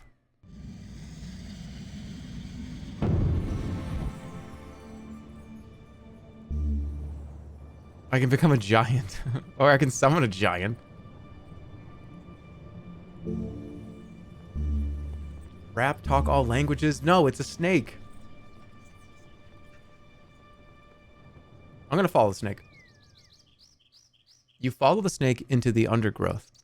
For a moment you lose sight of the creature, then a flash of red reassures you that you are still on its tail. But the snake should be far ahead of you. It is almost as if it wants you to follow. The snake reaches the foot of a tree and coils around the trunk. Okay. As you watch, the snake slithers quickly up the trunk. A moment later, its head drops down from a branch to stare at you.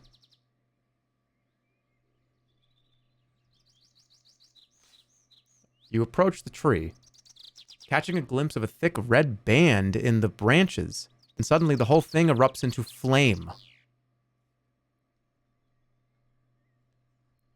Charge forward. You charge forward, convinced the flame is an illusion. It is not, and you feel burning heat on your skin. But just as soon as it began, the fire goes out, leaving a badly charred tree. Looking up into the branches, you see the red snake peering down at you. It has grown tenfold in size, and two fiery wings are now folded across its back. Sly eyes watch your movements, as if deciding its next attack. You stare in shock and fear. The blaze of hissing fury must be the fire serpent.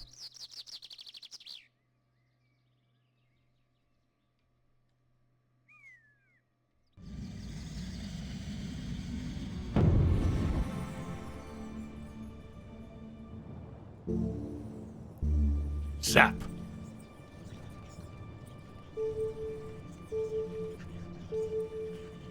I don't have the ring.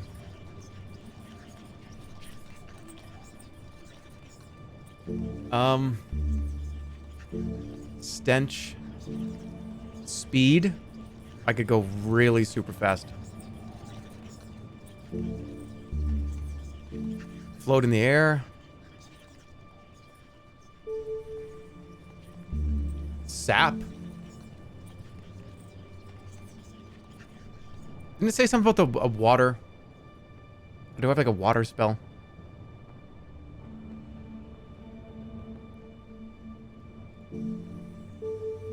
Fireball? Why would I do fire against fire?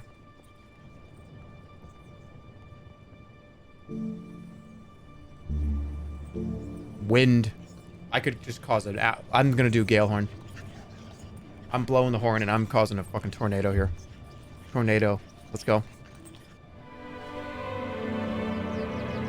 Oh boy. Consulting the constellations above, you bind the spell, placing your Gale Horn to your lips and playing a clear tone.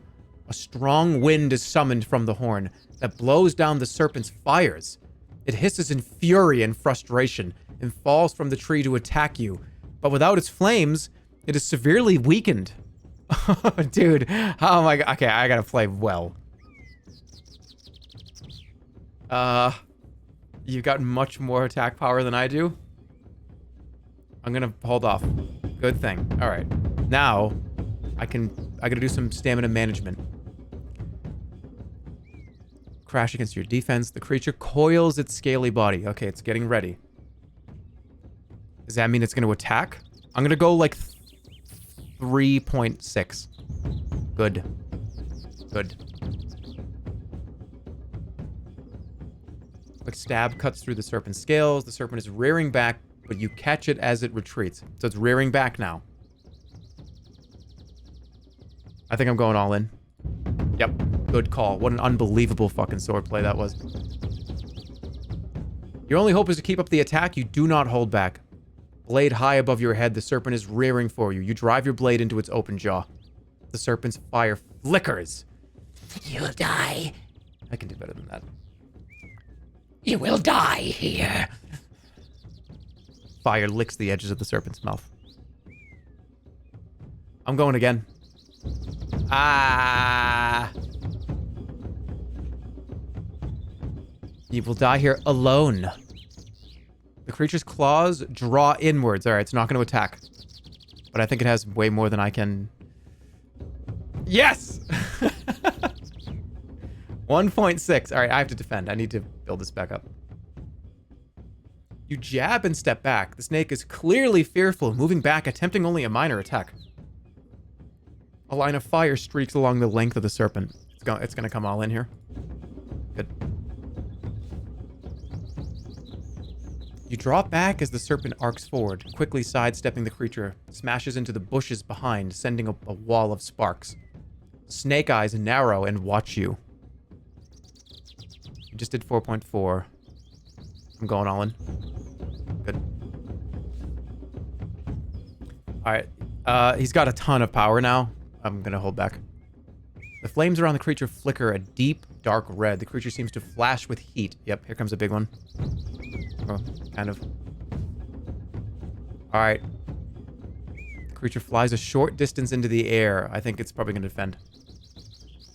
The bat was harder than this, dude. I'm gonna defend twice. Shit, that was a stupid idea. Now we both are gonna... Serpent lashes out quickly with the tip of its tail. Didn't dive in. Heat rises from the creature's scales. Alright, is it gonna be more than 6.7? All in. That's really unfortunate, because that's horrible. I just took 4 fucking damage. That's really unfortunate. The serpent's fire grows dull after that. All in again. It's alright.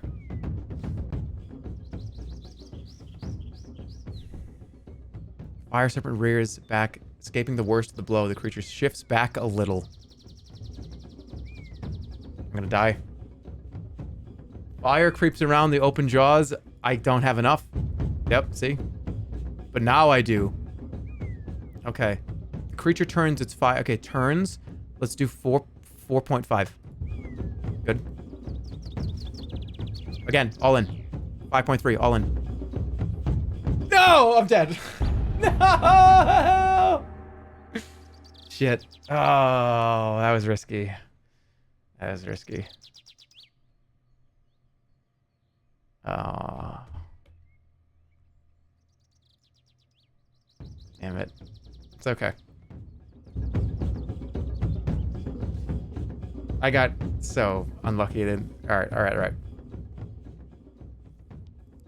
So I'm gonna go at 4.0. Good. 4.0.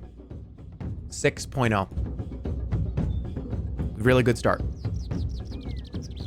Serpent's fire flickers. The creature's claws draw inwards. Okay, 2.7. You're not going for an attack. You're drawing your claws in. Oh, shut up. Lost by... Alright. I'm being watched. Defend.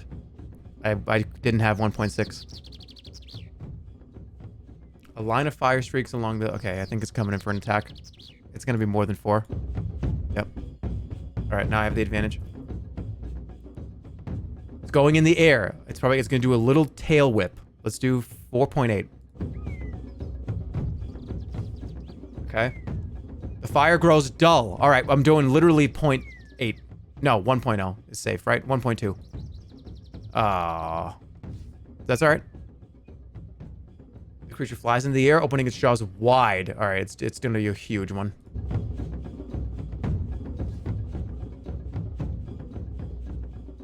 You only got like 4 or 5 after that. Flash with heat. I think you're coming in twice. Yep. The creature retreats a little into the trees. Alright, all in again. That's fine. I have complete advantage. Defend. Okay. I think a big one's coming in. The fearsome serpent rears its full height up into the air. Oh, yeah. This should be a win right now. It's gonna turn. Let's do like 3.8. Good. One more of those. All in. Heat rises from the creature's scales. All in. Dead.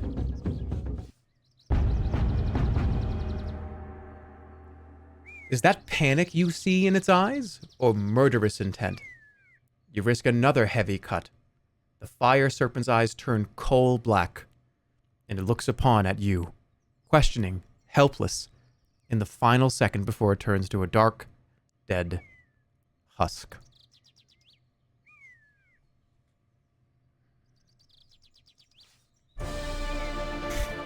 You step back, wiping your brow, sword heavy in your hand. You have now defeated 3 of the 7 serpents. You need to rest and recover. Your search for the serpents is, so far, taking its toll. You move on through the trees. Yay!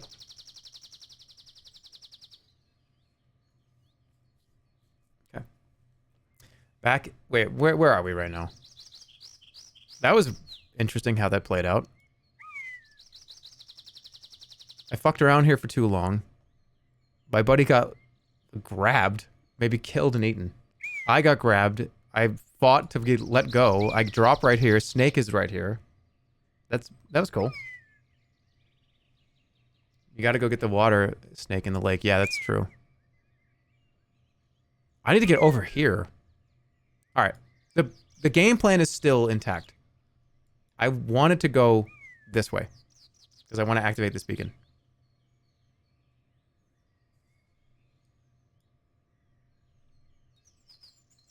Okay. Things scurry in the branches all around you. Clouds rumble as they roll across the darkening sky. The path looks wide and well used, but there are no signs of who or what uses it. Then a little further along, you reach a spot where the trail is suddenly narrower, with bushes tight on either side. Let's take a look. Oh dear. You pause to look at the bush and see that its branches are twitching ever so slightly, curling and uncurling like reaching fingers. I don't think I want to walk through that.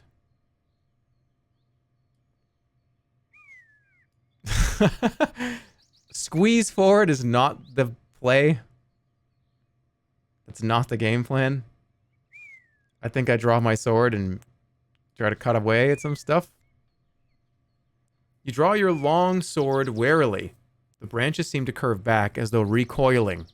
But surely it's simply the breeze. I don't want to lose this sword if they grab it. I think I'm just gonna... I don't know. I think I'm turning around.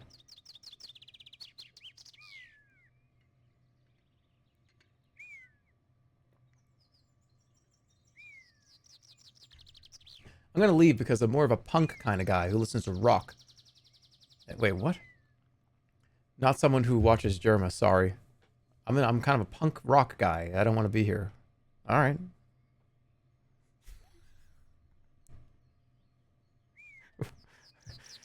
I like that comment. That's fucking funny. Hold on, I want to like save that one. Okay. You draw your I mean, this is clearly dangerous. I'm gonna go in here and it's gonna hurt me for like 8 damage. I'm turning around. I'm not doing this is very clearly a dangerous situation that I don't want to put myself in. Risk on. I have to leave. I'm kind of a punk rock kind of guy. So I just squeeze in there. Alright, I'm going in. You squeeze your way forward between 2 bushes which have overgrown the path, only to find yourself quickly tangled in them. It is lucky the sight masters cannot see this far. It would be embarrassing if the sergeant could see you now. Swing my sword. You raise your longsword to hack away the branches. They react faster this time. Long wooden tendrils whip out, grasping your wrists and arms. You cannot swing your sword now, and meanwhile, another tendril is looping itself around your neck. Maybe the ape can come and help us here? I'm going to pray to the ape. You close your eyes and raise a prayer to the ape, but nothing seems to change. The bush keeps tightening its grip around your neck. You look to the heavens to cast a spell, but your arms are held fast by the strangle bush, and so you cannot craft any magic. The vice-like grip tightens. It's beginning to pull your body in 2 directions. The grip of the strangle bush is turning to steel around your arms and neck. You can barely...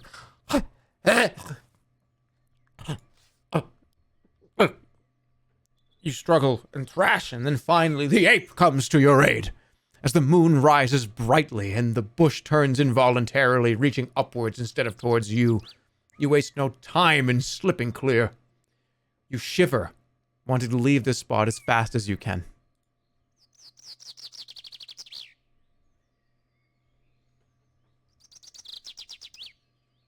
The ape, I think, it's funny because there's the ape, and there's also the monkey, right? Well, there's a few different apes. And isn't the monkey, like, doesn't the monkey laugh at you sometimes if bad things are happening to you?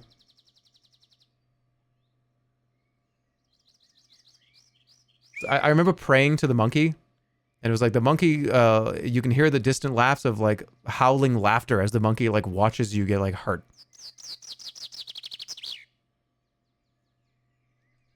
I just distinctly remember that happening. Okay, well, let's go.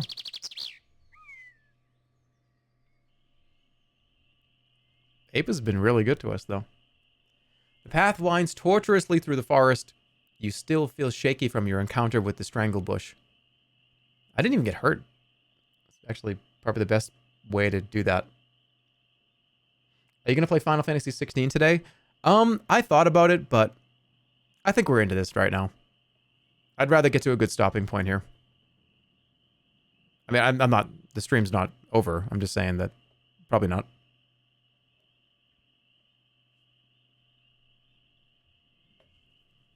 Lies of J. Yep. Look, the High Council of the Sorcery Enjoyers have been waiting 296 days for this. You know what I mean? I think we owe them a little extra. The path winds. Time to move. You must find your way to the shore of Lake Iklala somehow. It seems impossible. And yet, there must be a way. The seers in Analan saw a path, dangerous, fickle, but present. You must find it. I wonder what happens if you stay with the bird. This is probably like a big bird's nest. This is probably I wonder if he's here, that like other magician guy.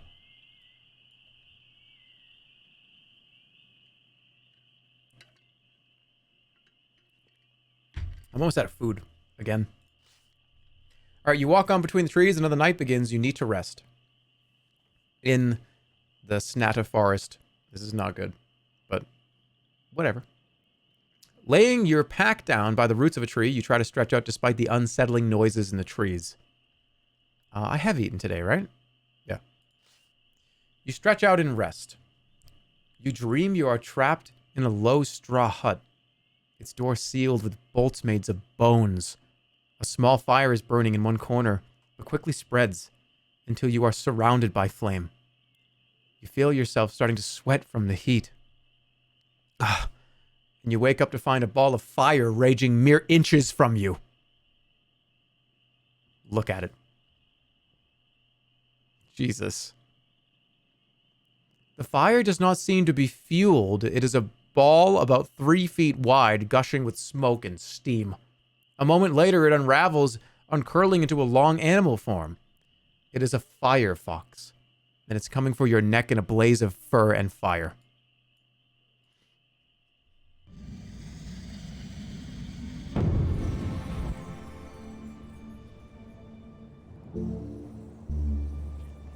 Sharpened blade. This rock, which is turned to stone.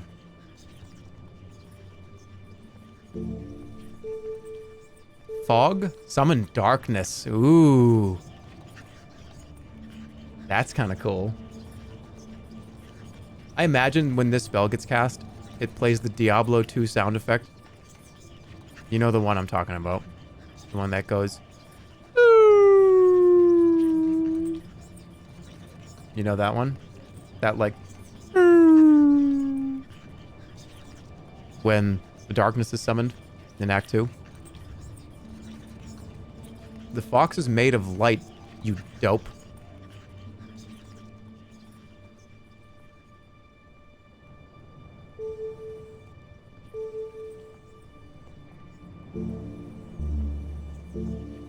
I could, like, stink, but I can't do it.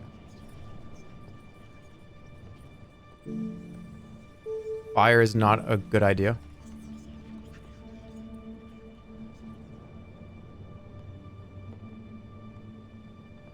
I'm summoning darkness. I think it's fun. Or I could do a force. No, let's summon darkness. Let's just do, who cares? Fuck it. Let's go. You move the stars into alignment around you and clouds of dark fog billow out from under clothing. Your clothing. But they are quickly lost to the winds. Okay, well, I have to fight it.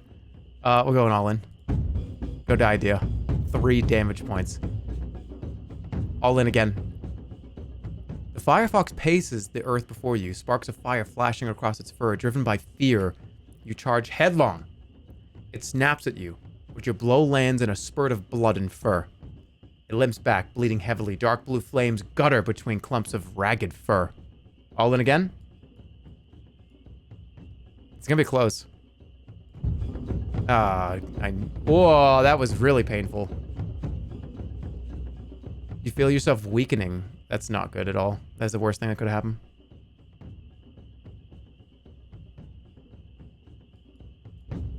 Yes! Get that sneaky 1.6. Okay. A big one's coming. Really? The firefox drops to a crouch. Are you gonna defend again? I don't know. That's alright, okay. It killed me. Shit, I thought it was gonna be 1 damage. I did 2 health.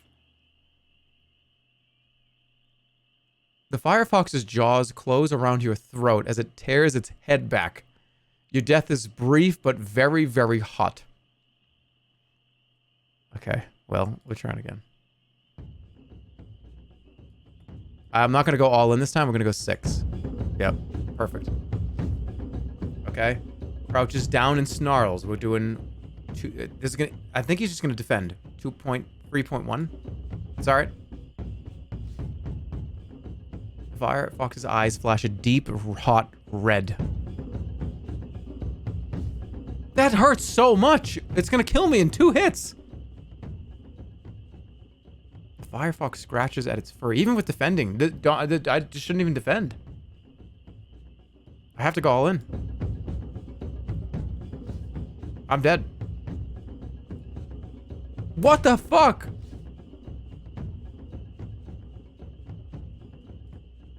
What? It crouches low and growls. It scratches at the earth. Are you even gonna do anything? I have to go in.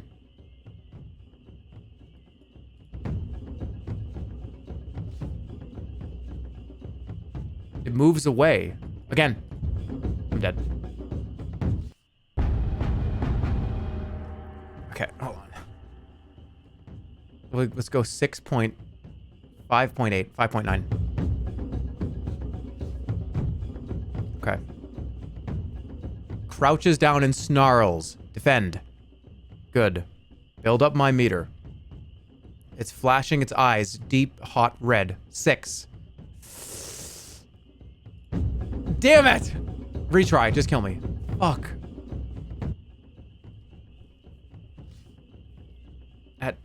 Again, defend. 6.7. There we go.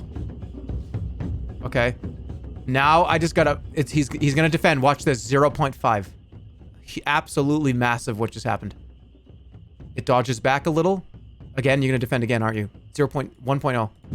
I fucking am gonna die. I can't believe I lost. 4.4. Oh my god. Just restart. Restart. Just fucking restart.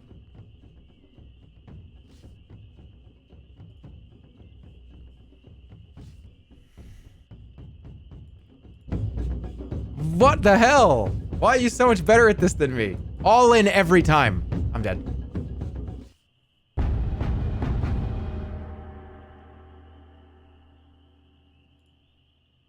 Wait, no, I don't want to succumb.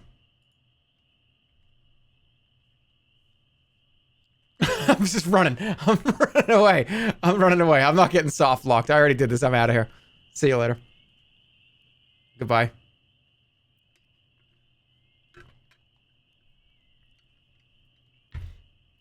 Chad Fox versus Virgin Jeremy. This is the Sorcery Enjoyers High Council. We just wanted to say thank you very much for playing this again. This game does not get enough love, and it's wonderful seeing so many people enjoying it. Our council is few in numbers, but our hearts are big for these books and games. So we thank you for playing and entertaining our little jokes. Hey, I love this game. This is like how I started on Twitch. This holds a very, very deep sentimental value to me. So, yeah, I love this. This is great. Okay. I'm just going to keep moving. I'm not sleeping. I'm not going to get attacked by a firefox. Back to the town. The path leads into the village. Oh, I could go into the village again at night. This might be a bad idea.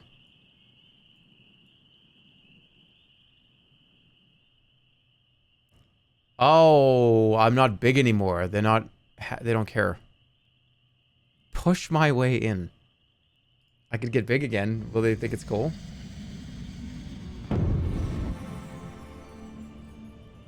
They took it from me. I can't. Kid, create illusions. God, illusion of worship. I don't have a gold jewel. Read minds. Sense danger. I guess I could try. What else is there? Rap talk all languages. Don't we talk this? Wait. Pulling out the green wig, you wear it and cast a spell, but the Clatamen are not speaking, so there is no language for you to understand.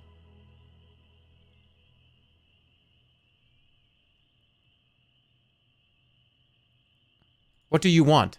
You ask. The Clatamen look at you without expressions. If they have understood you, they gave no sign. Let me pass, you demand. You remove the wig in irritation. I just think I have this green wig on. Oh, God darn it. Whatever. I'll put my wig away. I can't. They won't let me do big again. They don't want me to do it again. I guess I'm just gonna have to pay. I'm gonna run out of money. What about kid? Create an illusion. Requires a bracelet of bone. Let's do it. You move the stars into alignment around you and the bracelet at your wrist begins to glow. You have just a moment in which to choose your illusion. Turn myself invisible, turn myself into a monster. Monster, they like when I was big, remember? When I got huge, they were like, come on in. You create the illusion that you are a towering infernal beast. But the Clatamen barely react. It seems they are too stupid to find you threatening. What? There's nothing you can do but wait for the spell to fade and try something.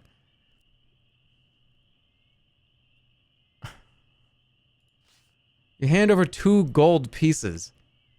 The Clataman nearest to you seems to love the shininess and takes the coins. The other stands aside to let you pass. They do not speak, but one motions towards a fire where an animal is roasting on a spit. Okay, well. You look around the weird houses by the fire.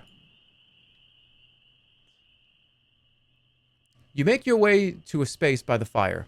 Several Clatamen and Clatawomen are sprawled around, singing songs that consist of barks and squawks and occasionally turning a roach pig on a spit, reminding you of the poachers you met in Kare. One stands as you arrive, slapping her chest and then her head in some kind of greeting. I'm not doing that. I'm not doing that. I don't know what I'm saying.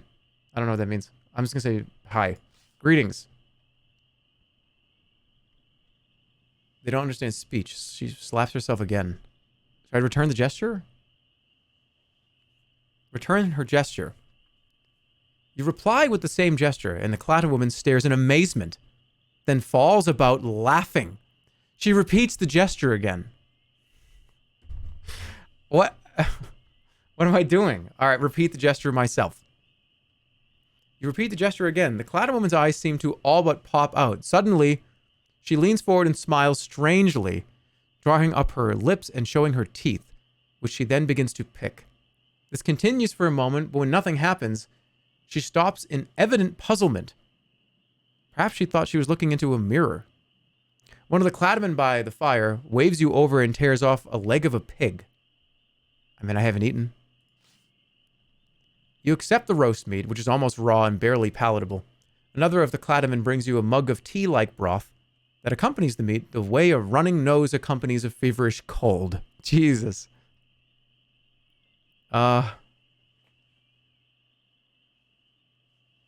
Okay.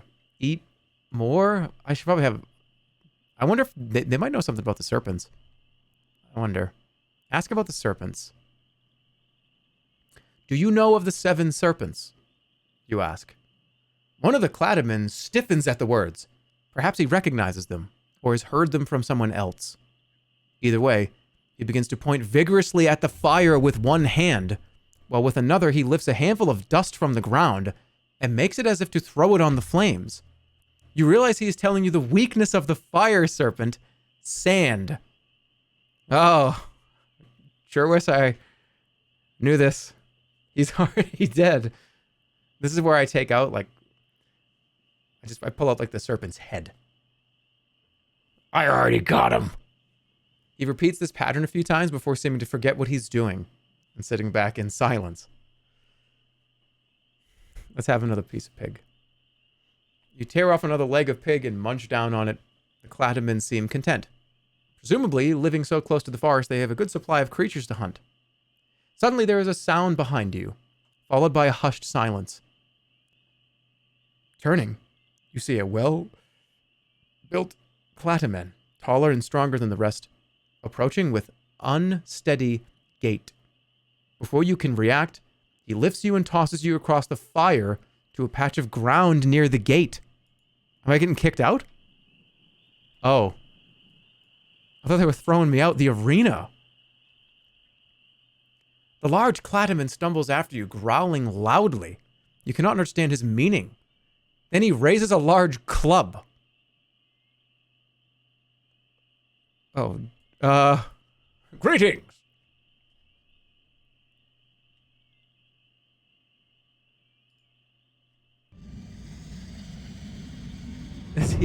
Is he coked up?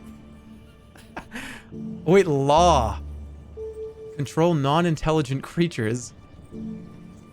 There's dud, illusion of treasure. There's sap, I can cause depression. Gak, which is fear, I don't have the mask. Law is expensive, but it would probably work. Do it.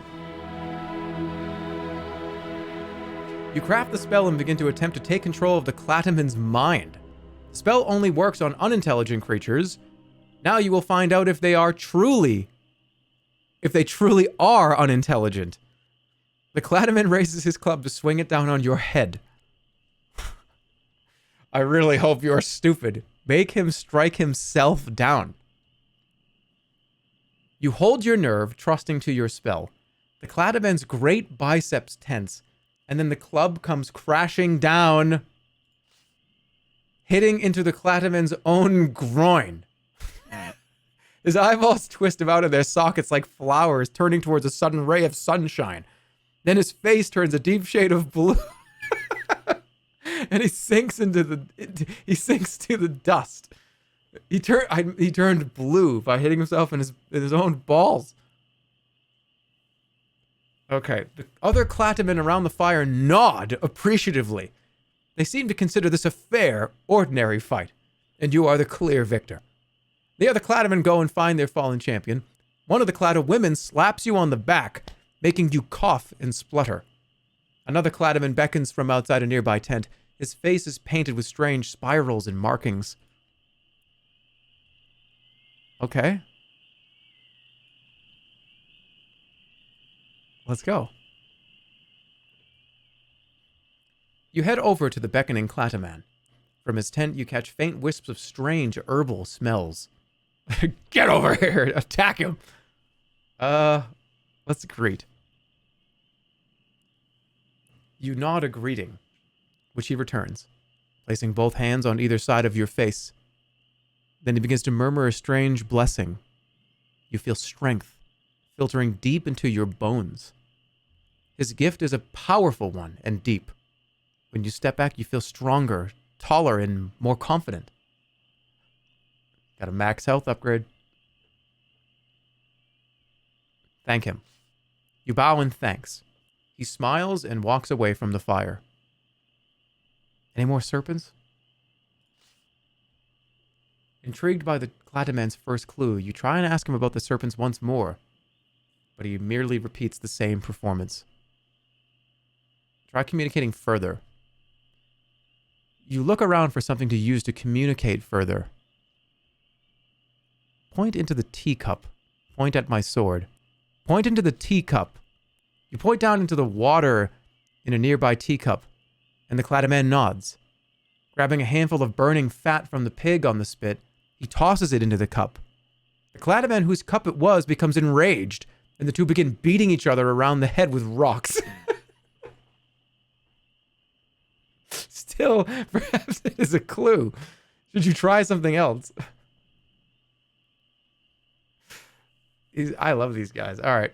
Point at the ground. You stamp on the ground. One of the Clata women shakes her head. Perhaps they do not know how to defeat the earth serpent. Or perhaps they think you are asking if you can plant vegetables here. It's impossible to tell. One Clataman picks up a stone and then punches it. Is that a clue? What about the sword? My sword. You indicate your sword, and the Clataman nod to one another. But it's unclear what they are saying. Perhaps they simply like swords. Enough of talking to these idiots. It is like communicating with a trained dog. What the fuck? What about the forest? What can you tell me of the forest of Snatta? You ask. The creatures look between one another blankly. For all their human shape, they do not seem to have a human thought in their heads. You stand and take your leave of the fire. Okay. I could probably get a night's sleep here, though. One corner of the camp is slung with hammocks. What they are for is unclear, as the Clata folk seem to have tents, but a few creatures are asleep in them already. You haul yourself up into one of the hammocks. They are far too large for a normal human, but this in fact makes it only more comfortable and ensures there's enough room for your pack. I think I'm safe here. You stretch out and rest. You seem left alone here, and your night is untroubled by dreams. During the past day, you gained a little max stamina, changed to using the long sword, used one provision and some gold, entered the steps, and you collected the sun serpent and the fire serpent, meaning there are 4 still out there. Next morning. Am I going to get a send-off from the Clataman? You wake after a peaceful night in one of the hammocks, feeling much refreshed. I think that's it. Appreciate it. Thanks for the help. Let's get out of here.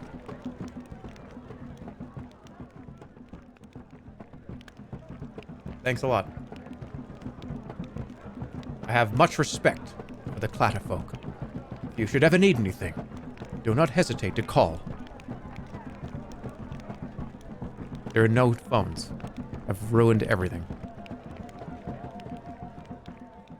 Alright, let's go down. You keep moving, the ground dropping a little. The air moves a little, still icy but fresh.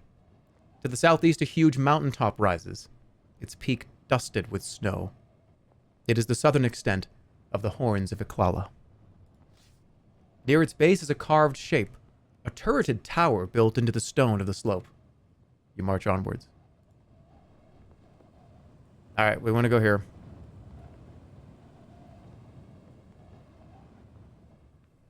You fall into a steady pace as you walk, ascending and descending. The moaning winds tug at your pack and sword. The scrub land is broken quite suddenly by a small waist-high post, to which is a nailed, written notice. You pause to read the sign. The writing is crabby and difficult, but you slowly decipher it. Stop, traveler. Every wish can come true, for this post marks the grave of the god Viranga. Call his name close, see your eyes, blessed forthwith. Call the name Binanga.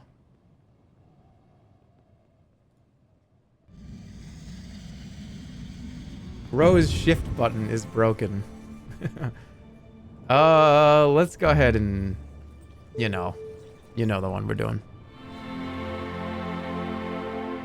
You cast Sus. The voice indicates that there is some danger here, But it does not specify what it is. Be careful. Alright, I don't know what happens if I do this. Should I say it? Should I say Binanga?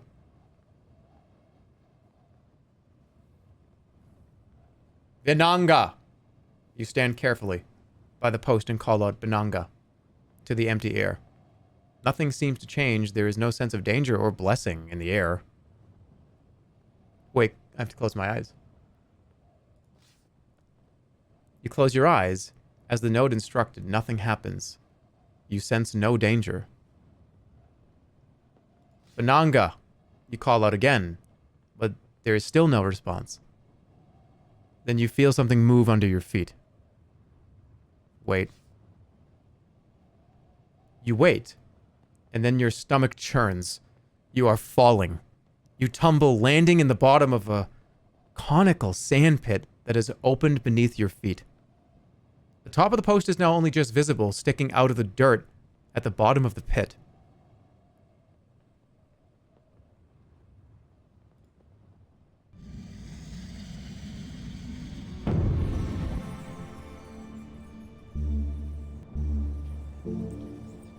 Yes, invisibility. Ooh, this is a good place for it, too. I'm so glad I picked up so many of these items in the first and second game. Because something that you don't know, you actually can do playthroughs of this game and not have any of these items, and it like, sucks. Because it's like, fuck, I want to do that, I don't have the item. Let's do it. Let's go invisible. Let's see. Doesn't cost any stamina.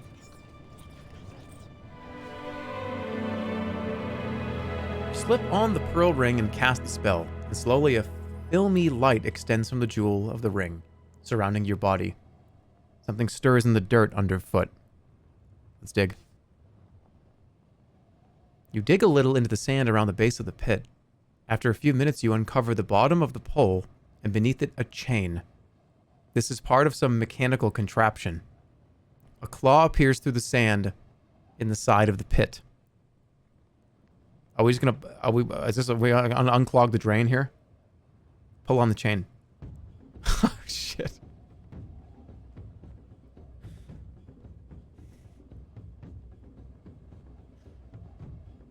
Okay, you tug the chain and the floor of the pit shivers slightly, but you're not strong enough to haul the post back. The side of the pit collapses as a baby Badu beetle emerges. There's no time to do anything but draw your sword. This thing is stronger than a serpent. Yeah, I don't even have 11 stamina. 11 power. I have 8. Stiffens and rears up. We're gonna go very small, like 2.8. Good. Okay, that's clean. You aim a blow for its bug eyes. The Badu beetle mid-lunge bends away from your blade. The creature is losing its spines one by one. Alright, we go again, I think, 4.2. Good. Skillful. Okay, green blood oozes from between the beetle's scales. Its long claws stretch. I think it's ready to come in. Defend? Good call. Good call. Okay, you fall over yourself trying to escape its reach. It straightens up. I think I'm going... Straightens up. All in. stupid, but I still got it. You prepare your sword, you swing hard. The Bado Beetle leans aside, avoiding most of the blow. Okay. Probably coming in hard. No. Alright, that's fine. We'll both do it. You circle away from the Battle Beetle. It circles the other way. The creature's vicious claws open and close. I think that means like snap, snap, snap, snap, snap, snap, snap, snap. Like I'm coming in. Yep. Alright, now I have all the control here. We're going in at like a 2 point... We're going at like 2.5. It scuttles backwards. It's okay. That's alright. Now we're going...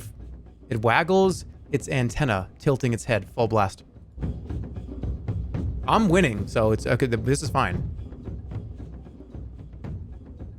The Battle Beetle bug... The Bado Beetle bug stumbles and its jaws stretch wide in rage. The thing's cruel claws grasp at the air. I think it has a lot. I'm going to defend. Yep. It waggles its spiny arms in a strange motion and stands erect for a moment. All right, well, we're going in it. I have to go in. Yep. You never know. You never know. It could have been... Honestly, look at how much bigger the bar is. He's got way more to work with. Scuttles forward. Defend. I could have probably... No, I couldn't have. It stiffens. I think I'm going all in. Still winning. Defend.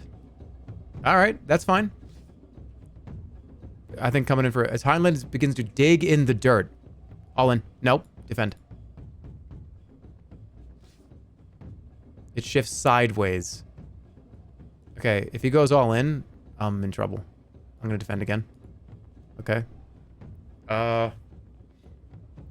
Its back legs throw up more sand. It's coming in for a full, like, 12.0. Oh my god. Do it already! It stoops down. Endlessly patient. It hurries a few steps back. Do it already! I don't want to... Okay, it rears up. Really? A 2.3? You smart piece of shit. Because now you still have enough to beat me if I go all in. I'm going... I don't care. Oh my fucking god, what a disaster. Oh my god! A huge... This is awful. This is really bad. I got him. That was so annoying. Outsmarted by a bug. You rush forward and stab, then your blade lands deep. You cut again, twist, and the Bado Beetle collapses on the dust. The beetle has died on its back. You could scramble up its body to get close to the edge of the pit. Let's look at the beetle first. You look over the dead beetle. Around one leg is a small metal tag on which is inscribed the word Bananga. Most curious. Bananga is the name of the beetle. It's not a god or like a priest or... It's literally the name of the beetle that somebody put here. Somebody was warning me.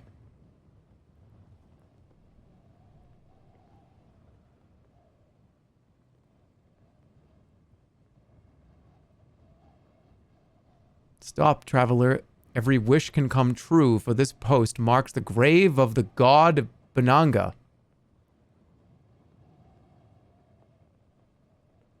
Who put this here? I'm climbing up the beetle's body. You clamber onto the beetle's hind legs, then scramble by leg up the body to the edge of the pit. The beetle's body shifts under your weight, and you clamber out just in time as it slides down out of reach. Look into the pit. The dead beetle's body lies in the bottom of the pit. You leave the side of the pit. You continue to walk. Okay, well, that was eventful. Let's go over here first, because I want to turn this on. Actually, no. Let's explore all this so that I can turn it to the past. Let's explore everything in the present first. It's the best way to do it. Okay. You march onwards, climbing slightly. The dewy light from your pearl ring fades and disappears. Wait, I was invisible that whole time. How did I... Did he smell me? I was invisible. You notice something white stark against the gray of the dust. Look at it. It is just a sliver of cool white, visible through the thin, dusty scrub. Something is buried here. Clear the dust. You wipe away the dust from the object. It is short, dirty white, and gently curved. Dig it up. You dig around the object and find two similar objects to the left and the right of it. They lie parallel in the dirt. Keep going.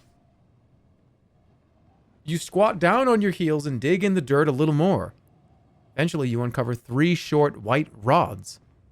And at that moment, it becomes obvious that they are finger bones of a hand clenched into a fist. The fist points upwards, as though its owner had been buried standing upright in the soil. Keep digging. You keep digging. The fist gives way to a wrist, and then an arm. It is as though the creature was trying to climb out when the soil of the land closed over its head. As you go lower, the bones start to accumulate a leathery coating. At first you think that it is the remains of a coat, but then once you locate an anchor and sail tattoo, it becomes clear it is skin, somehow preserved in the soil. Keep going. You are now seriously digging, which is hard work. You pause to take a break every few minutes and stop once more when you have the figure unearthed down to the waist. Its skull is a dried leather ball with 2 gray-brown eyes shrunken in the sockets. It wears a metal ring through its nose, and the remains of a beard are just visible. Its jacket is better preserved. Its color faded, but its buttons still intact. It wears a small 3-cornered hat. Sticking just above the waist are the remains of some kind of harness. It is possible this figure had a false leg.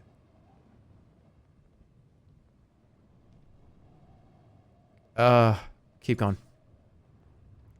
Oh. It is hot now. You're starting to sweat in your tunic. You work harder still, creating a deep pit and getting down as far as the figure's knees. One leg is indeed wooden, the other trouser-clad bone. Do I have the ape? Yep. We're good. Keep going. The sun has reached its highest point now. Out of the shade, the air is baking hot. You dig down to the figure's feet, so it is standing proud in a 5-foot hole. Water begins to pool around your feet. Heat beats down from a cloudless sky. The figure keels over, face down against the dirt. You've wasted a lot of time unburying it, but have discovered nothing. Search the figure. You rifle through the figure's jacket, but find nothing of interest in its pockets. Not even 1 gold piece. Take the hat? You take the hat from the creature's head, but it is of little use. It crumbles to dust in your hand. More interesting is what is left behind. Under the figure's thin covering of hair, you can see a dry, leathery scalp inked with another tattoo.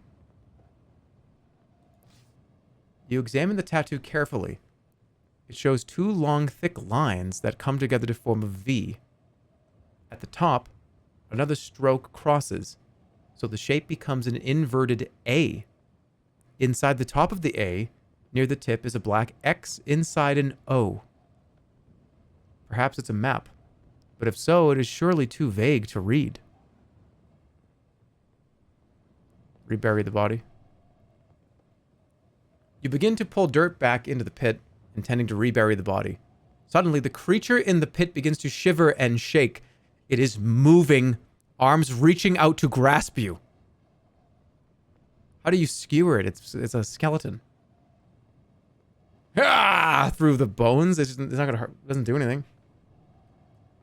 He's got a tattoo map on top of his head. I'm gonna watch. You watch in horror as the eyeless creature drags itself up from the pit to the edge, then stumbles and clatters away westward across the steps. It disappears into the dust. Though after a short while, you hear a clattering sound, most likely the sound of its bones falling to bits around it. Look in the pit. The pit is now half filled with sparkling, gleaming water. There must be an underground river that is feeding it. You move quickly away from this ghoulish place.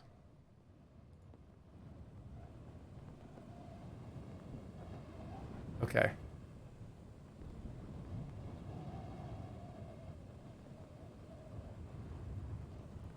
There's this kind of rundown building. There's these stones. We're already up here, or I can turn on the device, this thing. I would like to explore first. So let's go here. We can turn this back later. You walk on, the ground dropping a little. The afternoon is starting to draw on. The sudden sound of voices to your right startles you. Look around. Oh dear. You spin around to see 7 hooded shapes, squatting on the ground, playing some sort of weird game, chanting in a curious tongue.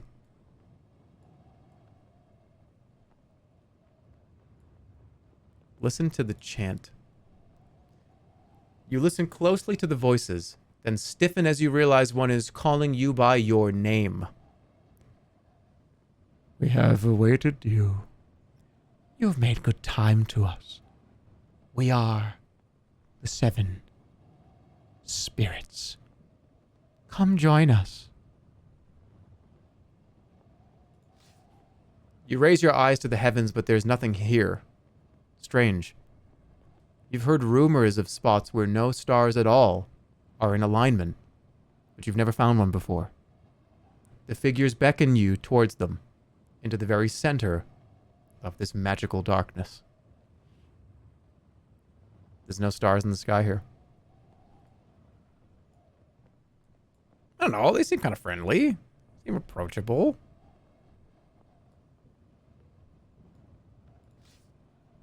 Warily you approach. Who are these creatures? How do they know your name? Will they offer advice, or are they dangerous? As their skull mask faces suggest. The spirits rise from the ground as you approach, gliding silently through the air, passing through one another as they mingle and encircle you, linking hands. That's not... This is where you run. Caution is understandable, but fear us not. What are you? These bodies are not our natural bodies, merely shells. We cannot touch you. We cannot harm you. How can you help me? We can give you knowledge. A chant we know will protect you from all harm. Show me your true forms. Tell me the chant. Oh, yes.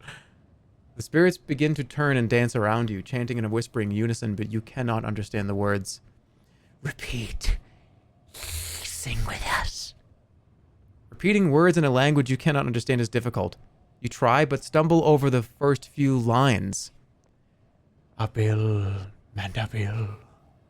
As they chant, you begin to feel stars appearing in the sky above you. Magic. I can see stars now.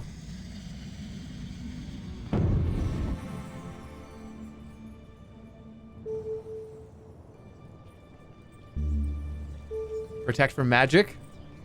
That one works. There's also zap. I don't think that's going to hurt anybody. There's mud. Quicksand.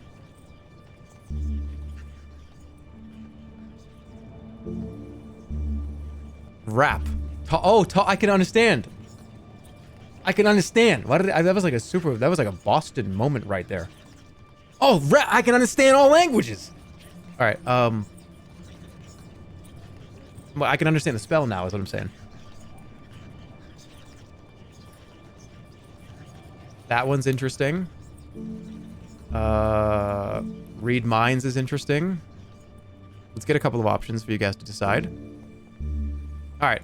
Rap, which is talk all languages and understand all languages, is Mage, which is protect from magic. Mag. And then there's also Zap, which is great lightning. 60-second poll. Let's do. What do you want? What do you feel like? What do you feel like doing?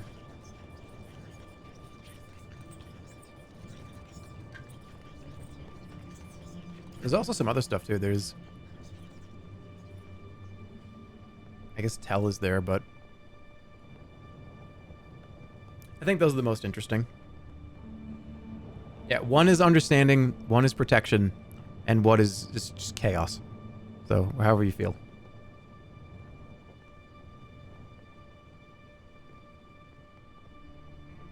Which one is reading minds? Tell. Although it might not work because they might not be physically here. The person has to be physically in your line of sight for it to work. And these are specters. I don't know if that would work. Possible it might.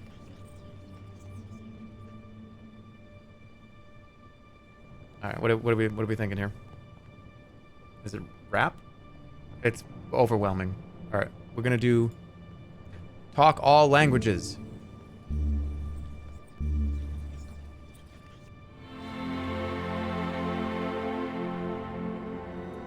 Taking the wig from your pack, you pull it onto your head and form your spell.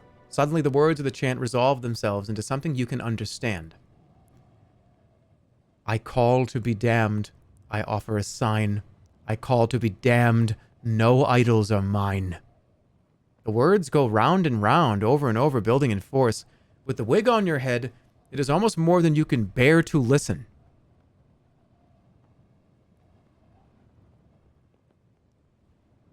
They're gonna slurp the ape? They're gonna slurp... Oh, no, you said usurp the ape. Like, slurp him up? They're gonna slurp up the ape. I gotta run. They actually are gonna replace my god with something horrible, I think.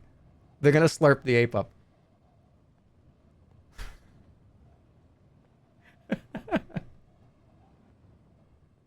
They're going to usurp... usurp? How do you say that word? How do you say this word?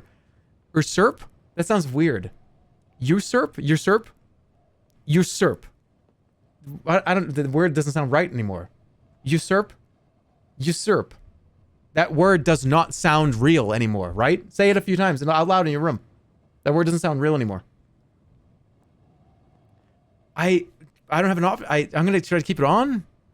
I need to run. I need to get out of here. Should I keep listening or take off the wig and get out? I feel like if I keep listening, then I'm probably going to die. Keep listening? You keep listening. The chant goes on and on. The clouds begin to churn in the sky. Then a loud crack breaks the stillness as a bolt of lightning skewers the place where the 7 spirits stand. The light clears, and they have vanished. I'm running. I'm running. Something is very wrong. You turn and start to run, but you cannot get free. Something like a clawed hand has a hold of you and is pulling you towards the top of a low mound. The ground itself is transforming into a face, and you are walking into an open, wide smile. You struggle and strain, but there is nothing to fight but the wind. Your heels score tracks in the dust. The force on you is like 100 invisible hands. Then you are above the wide open jaws of a face in the ground. This must be holy ground to some dread spirit long forgotten by the civilized people of the world. But you will not learn its name. You are not to be a follower. You are to be devoured. Strike back. Strike back. You raise the sword to swing, but stumble back under the weight of it. Your arms seem unable to lift the blade. I'm so weak. But no, looking down, you see your legs are suddenly thin, and your hands are thin and bony. Reaching up to your face, you find your hair is coming away in clumps, and wrinkles are spreading over your skin. The serpent face in the ground laughs. The jaws of time are inescapable. Hey! You look to the heavens intending to cast a spell, but you cannot see the stars anymore. Your eyes have grown blurry and unfocused, and the night swims as if you were underwater. Your tumble to the ground, and you hear the snap as the bones in your hip and pelvis give out. The serpent shifts closer. You open your mouth to cry out, and your teeth scatter to the floor. A moment later, you are a skeleton. You stare out through bone-dead eyes, cold, dry bones. You are nothing but cold bones, but then the winds drop once more, the clouds roll back, the steps are clearing, you feel yourself becoming young once more, bones strengthening, skin tightening, whatever was pulling you towards death has released its grip. You turn to see a gigantic shape lift into the ground and swoop away northeast. It leaves a strange trail as it flies, and the wind from its movement knocks you to the ground.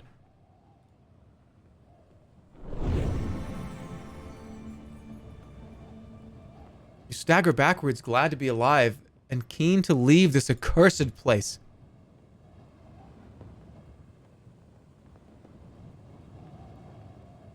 Made like ripples in time. Interesting. Well, that's the time serpent. And this is where the time serpent is now. That was the time serpent. Just fucking with us.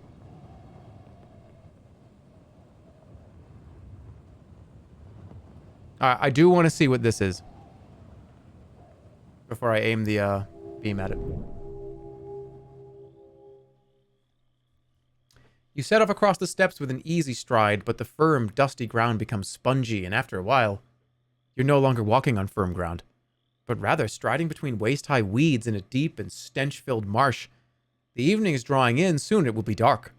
Suddenly you hear a loud shouting and splashing from the ground of reeds close at hand. Stand my ground. You stand your ground as the voices approach. You soon recognize them as marsh goblins. They enter the clearing, panting hard as though running from something. Greet them? I mean, if they're running from something. I think I could... Hold on.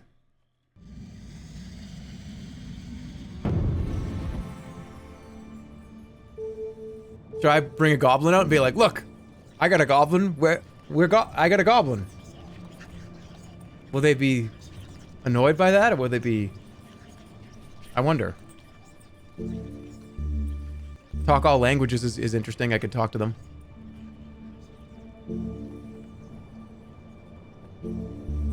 Cause sleepiness. Can't do smell. I could do... let's talk. I'm gonna talk.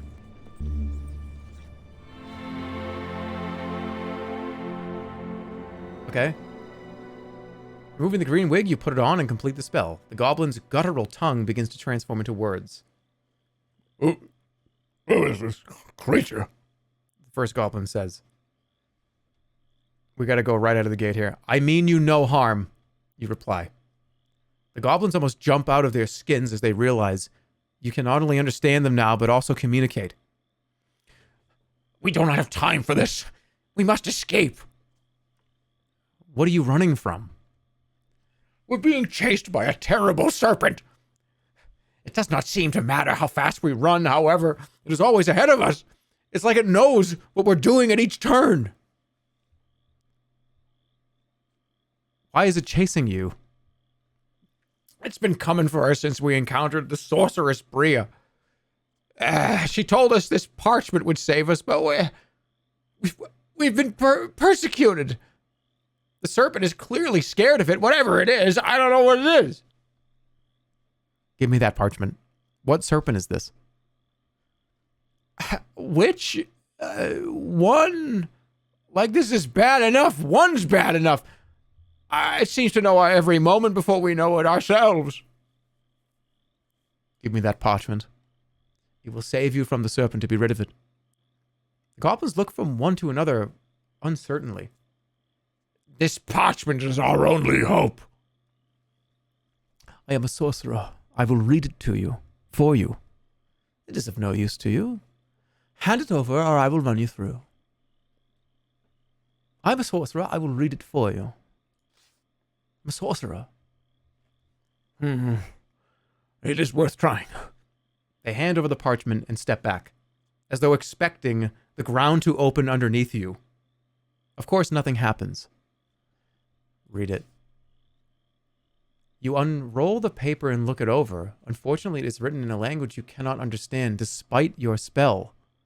Licks.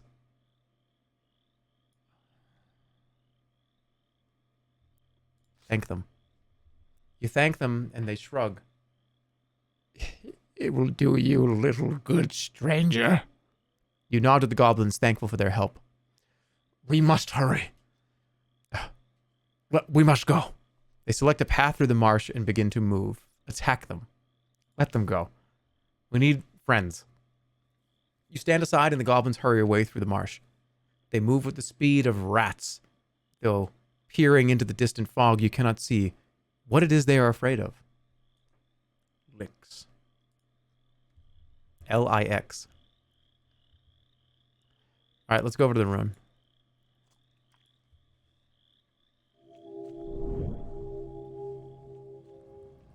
The marshes give way to more solid, barren ground. The sun is now in the lowest quarter of the sky. Something is visible in the distance to the south, perhaps man-made, or perhaps a freak of nature carved from the rocks, but it resembles a low stone building. Interesting. The temple, behind the temple. All right. Okay. Some very clear directions to go to. This looks interesting. This is interesting. This is interesting. I'm gonna just say let's go.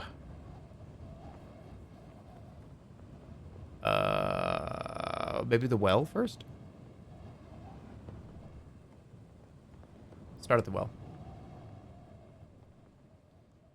You skirt around the building and the bits of rubble that surround it. Around the side of the ruin, you find an old well house. The well is an ancient mud brick structure. If it once had a cover, it has long since rotted. But the metal winch handle is still in place, and an old bucket on a rope hangs from it. Drop the sun serpent orb into the well. I kind of just want to see what happens when I do this. I'll rewind. Drop the sun serpent orb into the well. You lean over the well and then drop the orb containing the sun serpent deep into its depths. For a moment, your heart swells with excitement. But then, as the dust clears, you realize you have not destroyed the serpent, you have only set it free. It boils upwards like a rising fireball, radiating a terrifying heat. The serpent is a blaze of yellow fire, almost too bright to look at directly. Cast a spell.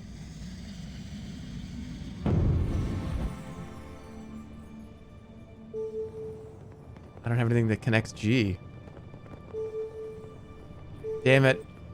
I need that fucking ring. Okay.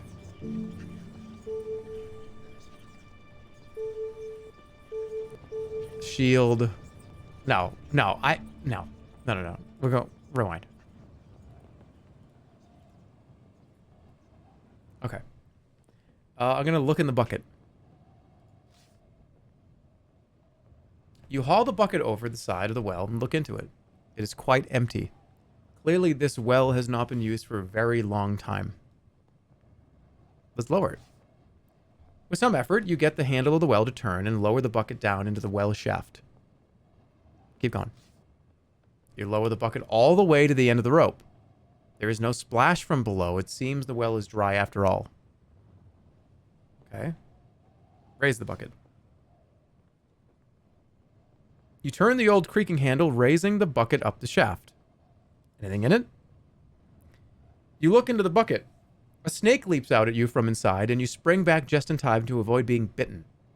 The bucket falls to the ground, and the snake slithers out towards you, fangs bared.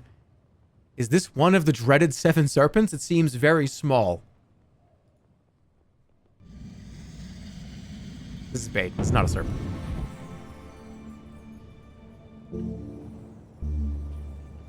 Talk all languages again.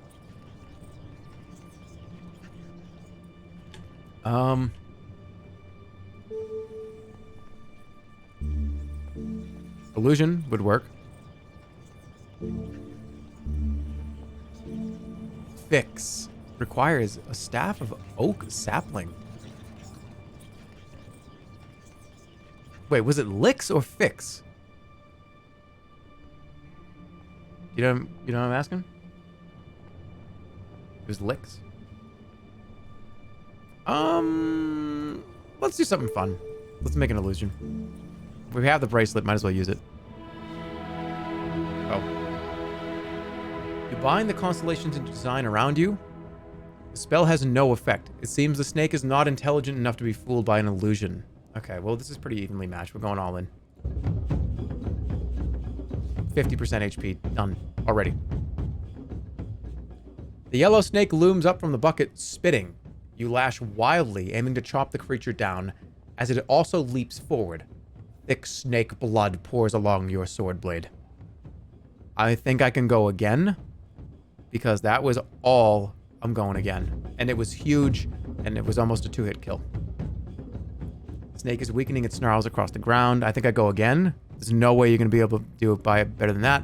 And you're dead. Perfect swordplay. Flawless fighting. You slice a side blow. The snake hisses as it dies. All right, you return to the side of the well. We're good.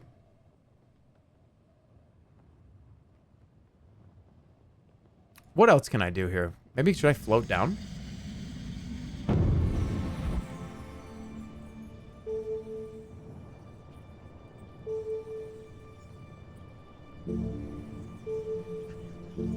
Force field. Float in the air. Let's do float in the air. See if I can go in there. Oh, that... Lower the bucket? Oh, fuck. Okay, climb. I'm gonna climb into the well. You feel inside the edge of the well for handholds. It has been at least a day since you last wandered through a sewer, after all. But there are none. The stone edges of the wall are smooth, and the well itself is too broad to shimmy down. But you could always climb down the rope, of course. Yeah, I'll be good. I'm floating. I'm literally floating right now.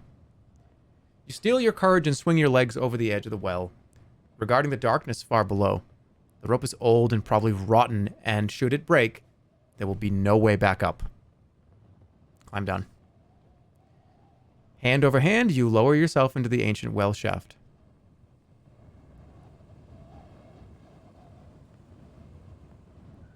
Okay. With your reduced weight, you scramble down the rope without difficulty until you are hanging just beside a crystal seam in the rock. Look at the crystal. Dig out the crystal with my sword. Use the aniline sword instead. Okay. Hold on. What is this? The seam of crystal is quite beautiful. The soft rock walls are studded with fists and lumps of green and blue gem glass. There must be a fortune down here. Perhaps even a layered strata of pure wealth. If only the backlands could be mined by the king of Aniland. Let's use the shitty sword. Using your old sword awkwardly in the narrow confines of the well shaft, you dig a fistful of gems out of the wall of the well shaft. You cannot catch them all and they fall, but thankfully land in the bucket a short distance below you. Ooh! I didn't lower it all the way. The bucket was lowered halfway, right next to me. You have blunted the edge of your blade in the process, however. Should I dig for more? More. You keep digging, hoping to get even more crystal from the rock wall. And you do, getting several crystals the size of skulls. But then your spell wears off. The rope begins to groan and then starts to spin violently. It is unraveling. There's nothing you can do to stop it. Then it snaps and you fall, hitting the bucket below. Saved! For a moment, you think you are saved, but of course, nothing is holding up the bucket. You fall into the depths of the well. When the bucket shatters, your neck goes with it. You have fallen to your death. Your adventure is at an end. God damn it. Okay, well, I got greedy. Okay. Thankfully land the bucket. Dig for more. Wait. Shit. I did the same. It's the same thing. Okay, use the alien sword. Okay, go back up. All right. I didn't know if I could do anything else. Okay, go back up. Not wanting to risk the spell wearing off, you clamber up quickly. Okay, now I'm gonna get the gems. Raise the bucket. You bring the bucket up to the well. Look in the bucket. You check inside the bucket. The bottom of the bucket is also filled with uncut gemstones and glittering rock. This haul must be worth scores of gold pieces. Take the gems.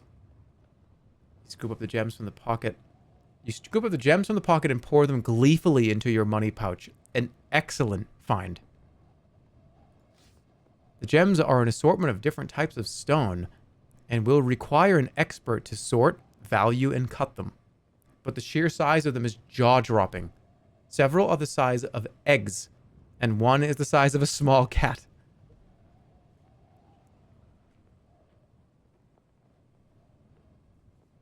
Who can I bring these to?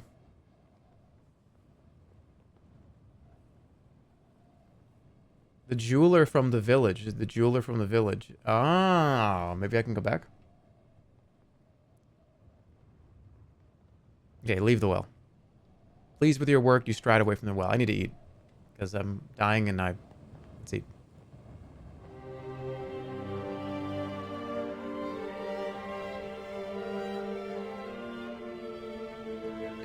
Okay. Good. Let's go in here. Ooh. I love this art style. What's the artist's name? What's the artist's name? Let me look it up. Sorcery artist. I should know this. Why don't how have I forgotten this?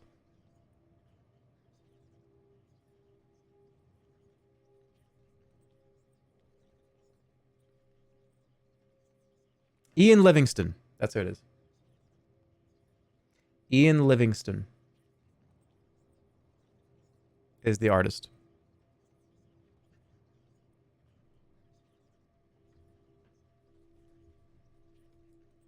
I love it.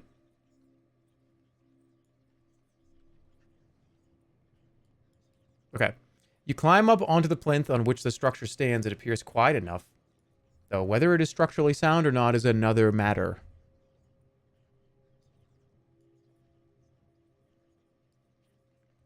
Cool. One of the pillars of the temple seems to take a step sideways, or was that your imagination?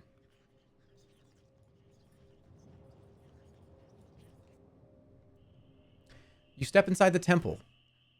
The floor space is quite empty, but the walls are decorated with long lines of strange hieroglyphs that remind you a little of the symbols decorated the ancient shrine of Korga in Kare. You cannot read them, but may be able to decipher them if you look more closely. A little dust trickles down from the temple roof. Okay, so this is a Korga shrine. Korga, if you... to recap Andy here. Korga is a god in this game. A god. And if you... the god's very easy to anger.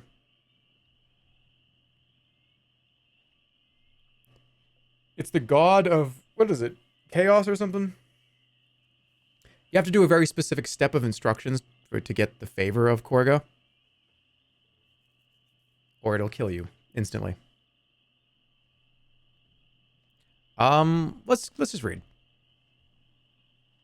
The hieroglyphs are not exactly like any language you have seen before, but they are similar to others you know. You spell out the first few words aloud. This temple built by priests Yadu in honor Throth, goddess of earth.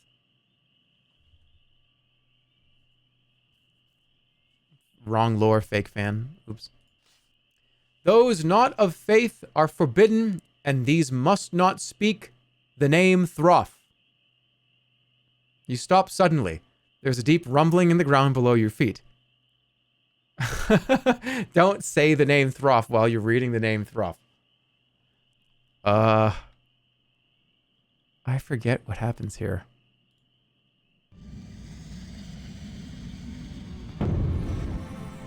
If I don't have Throff for a god, I can't be here.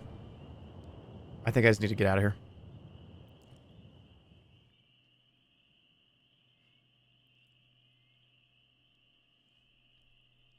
Ian Livingston's a different author. John Blanche is the artist. Really? I always thought that Ian Livingston did the art. Hold on. Let's confirm this.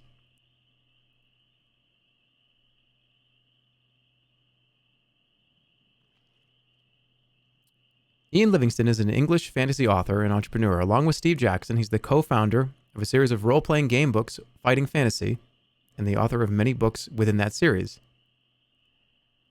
Something also very interesting about Ian Livingston and Steve Jackson, right? He co-founded Games Workshop in 1975. Just to make sure you understand who you're talking about and who you're dealing with here. This is the guy who created Games Workshop. So those of you that want to know, this is the start. This is the pavement of the road for a ton of things that you think are cool nowadays. Time the person out that is Resident Sleeper. I don't want to ever see them ever again. I never want to see them in this chat ever again. Until tomorrow. They can come back. And by tomorrow, I mean in goldfish years, so like maybe 10 minutes.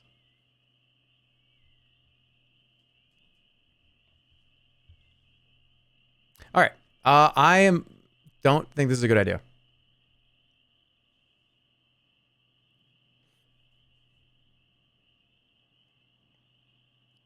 I don't want to beg Throff for mercy. That's me saying Throff. I'm not allowed to say Throff if I'm not a Throff follower.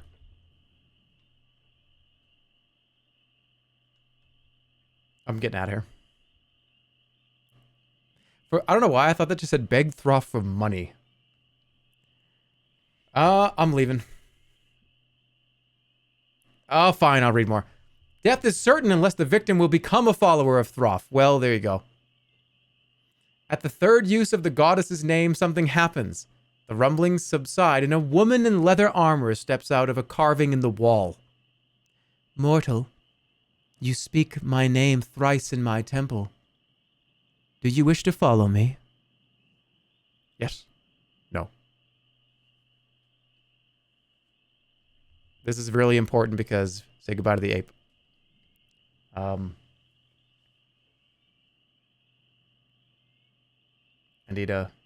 I need a poll here. Saying yes removes the ape permanently, by the way. But we'll have Throff. Throff is a very powerful god, very powerful goddess. We need a 60-second poll. Are we becoming followers of Throff? Right now, yes or no? John Blanche did lots of Warhammer illustrations. I mean, this is like the founding fathers of all fucking like role-playing games.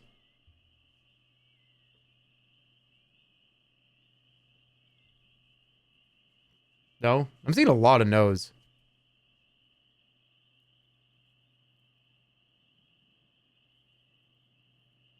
I feel like there's a lot of people here that are going to be upset about the ape being gone. Where's the poll? I'll get it. Let me see. Here we go. All right, what do you think? I'm just gonna say yes or no. You know what it is. Or Throff or no Throff. I say who? Throff or ape. There you go.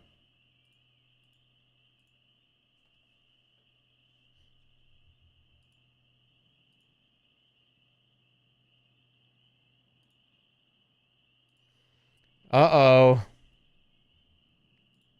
Oh, boy. Sorry. I thought this was going to be the complete other direction.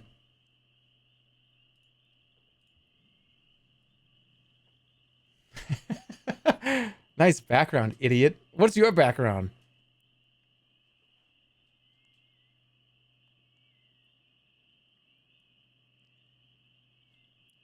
I'll let it play out, but it doesn't look good. But wait a second. Apes are coming in.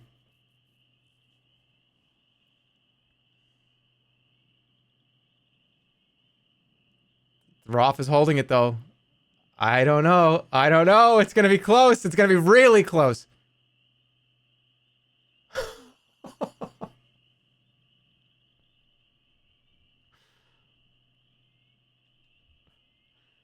Some of you just sprinted to your computer to click the ape button. I could hear the footsteps down the hall. It was you were running to get over here. Okay? No. Then I will bury you, replies Throff, opening a crack in the ground beneath your feet. From above, the roof cracks and a slab of rock falls. Do not alter my beliefs. Your heart is resolute and you are fixed. The rock overhead falls. It is your capstone, and the ground below is your grave. You have been buried alive. Okay, so we just don't step over here. All right. I'm going to push one of the pillars. Testing the strength you heave against one of the temple's pillars. It seems solid. Then a moment later it shears and gives way. The whole structure is sliding down on top of you. Dodge. You dodge backwards as the gigantic roof of the building tilts, sliding in your direction.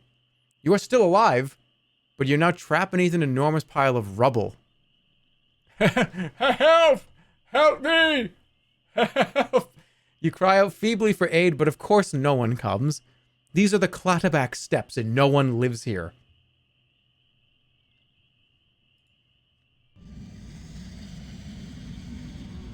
Roth traitors deserve the key. Oh my god. I could summon a giant. Please, giant friend, help me. I'm buried under all of this rubble. I can't teleport.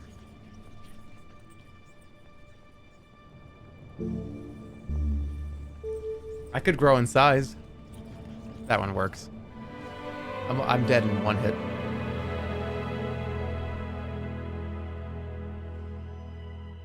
You cast the enchantment, rapidly growing to 18 feet in height. But in such a small space, there is no room for the transition and you end up terribly squashed. I just made it worse. Alright, push the stones. I'm big now. You heave and push with all your might, and finally a few of the stones begin to move. You keep pushing yourself through until you squirm out from underneath a giant pillar and lie gasping on the stone. The temple is now completely destroyed, dust spiraling up into the air. You search through the rubble, but find nothing of use. The plinth is now knee-deep in broken stone and pebble-sized rocks. Take a pebble. Okay, I now have access to grenades. You gather up a couple of pebbles from the plinth, of the right size and shape to be useful in spells, but of the ancient temple's treasures and artifacts, there's nothing more to be had. Oh. Did I lose access to this? I think I did. I destroyed the whole place. There's nothing more to be done here. You leave the ancient building behind, and you stride forwards. Okay. Okay. We're cool. What about... Okay, so now I'm going to go over here. And let's aim this in this direction and see what this looks like in the past. Then we can aim it up here, too. We've got a lot to do. Okay. You sink lower in the mud. We already did this. You go through the marsh. Just keep walking. We're fine. We won't sink. It's just the marshlands. And now let's go into the mountains. Last hit point, dude. It's true. I gotta pee. Let's take a break. I'll be right back.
dokie.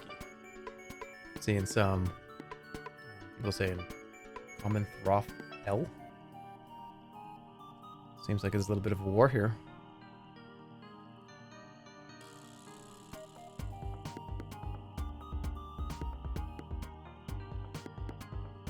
We got the ape still, we're fine. Okay. Back to it.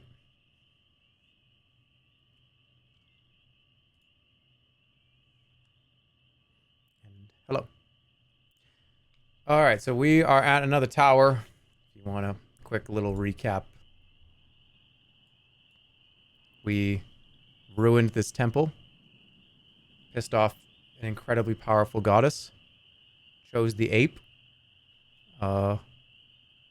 Got like tortured over here by the time serpent. Time serpent kind of fucked off over here. As it looks like, at least. It looks like that. And now we're here. At one of these beacons. You approach the edge of the mountains in the base of an old stone tower carved from the cliff face itself. From the battlements of the tower protrudes a strange brass cylinder nestled between the stones. There's a large closed wooden door.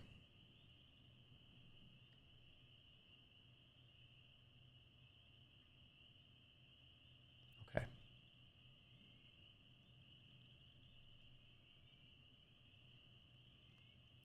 Let's just knock on the door. You knock on the door, there's no reply. I only have 1 HP, so I can't really cast any spells. So we're just gonna have to go in. You try the door to the tower, it's locked, but the wood is ancient and rotten and could most likely be easily broken. Break down the door. You take a run up and then charge at the door, smashing straight through and tumbling to the floor inside. Hopefully this doesn't kill me. Oh no, I'm dead. I'm gonna die here. Okay, you pick yourself up off the ground, only finding yourself staring into the snarling jaws of a wolfhound. It is clearly half mad with starvation. There's no time and no choice. Let's go 6. Good. Okay. That was clean. It limps back, bleeding heavily. If I get it close again here, like 3 point... Let's do all in. I just completely ruined everything. I'm dead. I thought it was...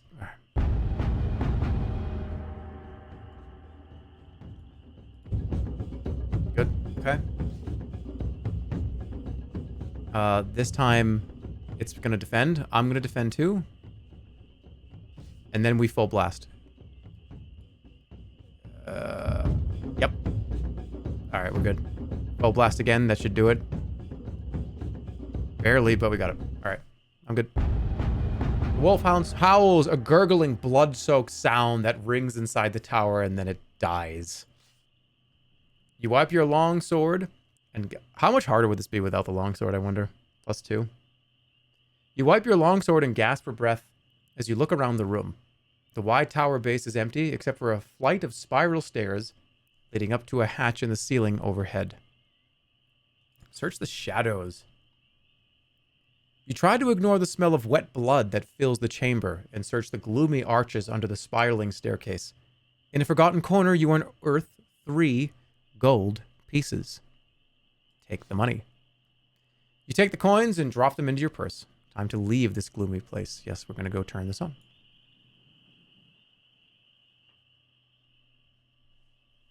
I should sleep here. You clamber up the spiral stairs to the hatch and go through onto the roof of the tower. The cool wind of the steps hits you full in the face, snatching your breath away. This tower stands on the slope of one of the horns themselves, looking out over the whole of the steps. The tower bears another brass cylinder similar to the last. There are powerful, unusual stars here. Unusual stars?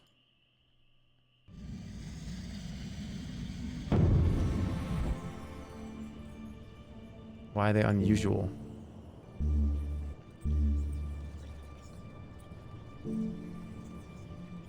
Unusual. I could see the future again here.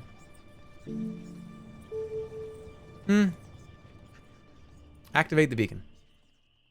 Takes a moment. The beacon is now activated. And... okay, look what I could do. Here's the... I could aim it here. Or actually, right here. I could complete the bridge with this one. And turn that beacon into the past.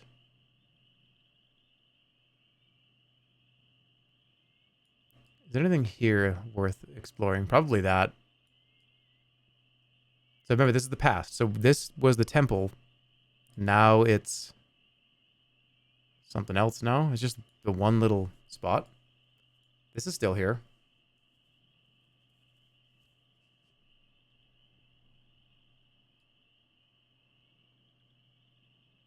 Let's check out this. Because I want to see what this is. I want to see this in the past, and I want to see over here in the past, too. That should do it, right?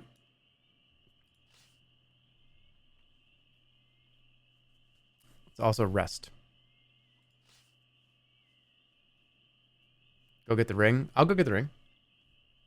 You could not choose a better place to rest. You close the latch and lie down on top of it. Nothing will accost you now, unless it has wings. At least you've eaten once already today. Thank God. You close your eyes and let your tiredness overtake you. You feel quite safe. You do not dream. You ran out of provisions and gained some gold, and you collected the Sun Serpent. So you now have destroyed 3 of the Archmage's serpents. Okay, look at the view. You go over to the battlement and lean out. Looking north, you see the edge of the thick and verdant forest, the fabled trees of Snatta. You heard about them as a boy, of course, but never dreamed you would see them for yourself. Between there and here is nothing but the level flats of the steppes, layered like the scales on a serpent's back. A thin column of smoke rises from a point just before the tree line. It must be the village of the Clattermen. You look away from the view once more. Let's get down here. Okay. Looking good. Looking good. The mountains east are impassable. Alright, so let's see what this is now. I feel like I'm going to get fucked with by the time serpent again, but this is in the past. You're walking through boggy marshland. A few clouds hurry across the sky. You cross the marshland and pause inside a ring of 7 standing stones. Look at the stones. Each stone in the ring is the size and breadth of a man. They stand straight upright, except for one, which has listed sideways like an arthritic finger. A few are carved. In the very center of the ring, a flat stone lies an inch or so below the water level of the marsh. Wet things gulp and groan in the mud below. One time I listened to one of your streams so I could go to sleep, and it gave me the worst nightmares. It's not my fault. That's the entire, like, 4 or 5 servings of macaroni and cheese you ate before going to bed. That has nothing to do with me. That has nothing to do with me. Come on, Gwen.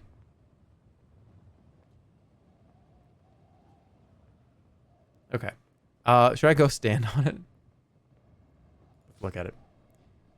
You trace the carving on one of the nearby stones.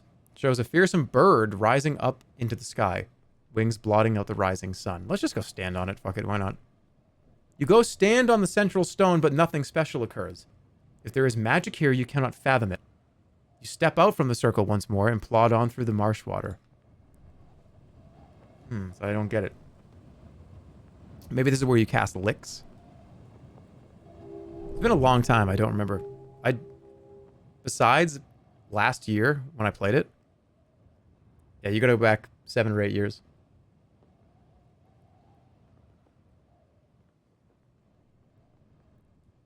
Okay, let's go. I want to see this too. And this.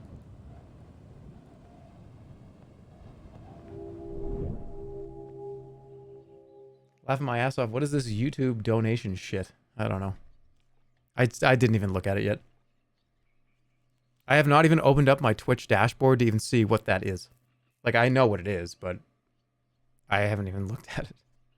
All right, the ground itself seems to give way to bogland until you are splashing through marshland once again. You stumble upon a low, round structure. It is the mouth of a well. Oh, it's the well. The well is the only thing that's here. Is there more gems in here? I'm going in.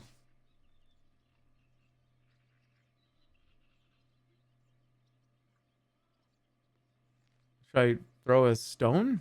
Toss a stone. You toss a stone into the well. It falls for a few seconds, and then you hear a splash. So there's water in the past. As you stand by the well side, you hear a scraping noise from within. And after a few minutes, 2 curved claws emerge through the opening, hooking onto either side of the well mouth. Something is pulling itself up. Dislodge the hooks. Acting quickly, you knock the hooks free. There is a scream, very human, as the figure inside the well falls. There is a distant splash and then silence. Oh shit. Are you in there? You cry, leaning over the edge of the well. There is no reply. I think I just killed somebody. Look into the well? You stare down, hoping for a response, but can make nothing out below. Toss down the rope ladder. Acting quickly, you tie the rope ladder to a peg on the well house and toss the rope ladder down. For a moment, you think it has done no good, but then the rope goes taut. Someone is climbing up. Am I just running at this point? Like, why would you run? Wait. You wait as the figure clambers out of the well and then dusts itself down. They collect up the rope ladder and hand it back to you. Thank you, stranger, The creature declares. Greetings, you declare. The creature doffs its hat, rubbing a bruise on its head, as it hands you back the stone you threw down the well. Then without a further word, it turns and disappears what?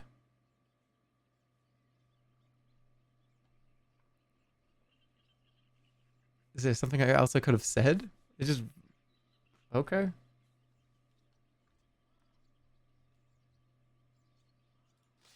You continue to walk. With a big bruise on his head. Can I go up here? Let's see. The air is warm. Oh, wait a minute. I can... What's this? Have I been? I haven't been here. You keep moving, ascending and descending. The sun is beginning to lower and the air begins to cool. This is the eastern slope of the Badubak Ridge. Let's move on. Oh, it's too steep. I can't get up there. It's too steep. But I want to... Who's in this hut?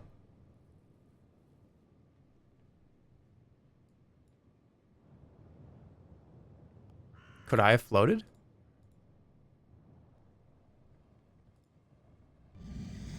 Or...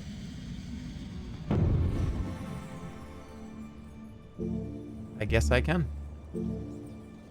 Let's do... this doesn't cost any stamina. Let's hover.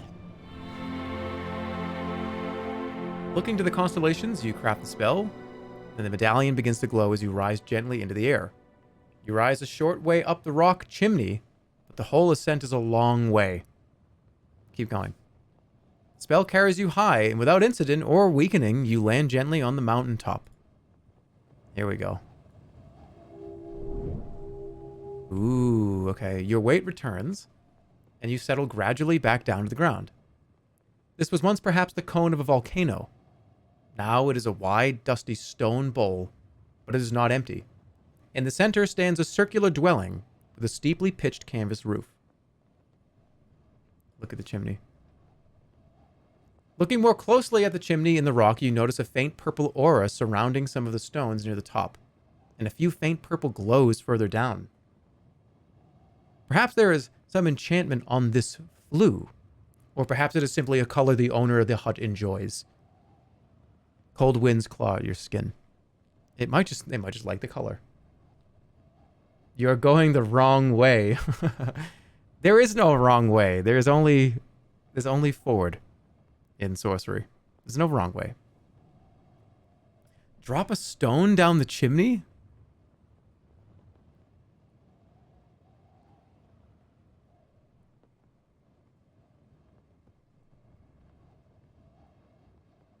What can I do here?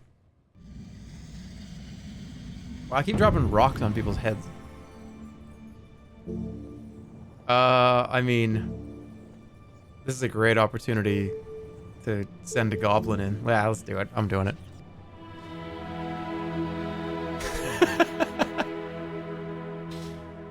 Okay.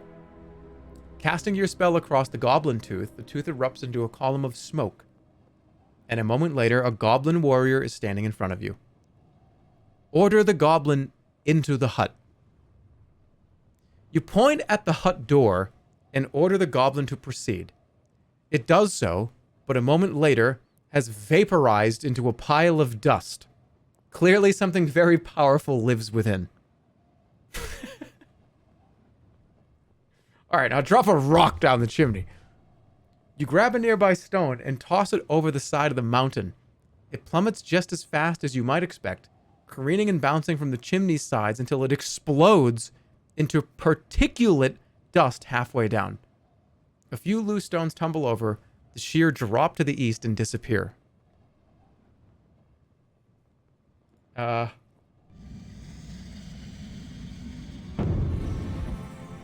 Send another goblin in? That'd be funny. I could do big. Safe passage? How is a good one here?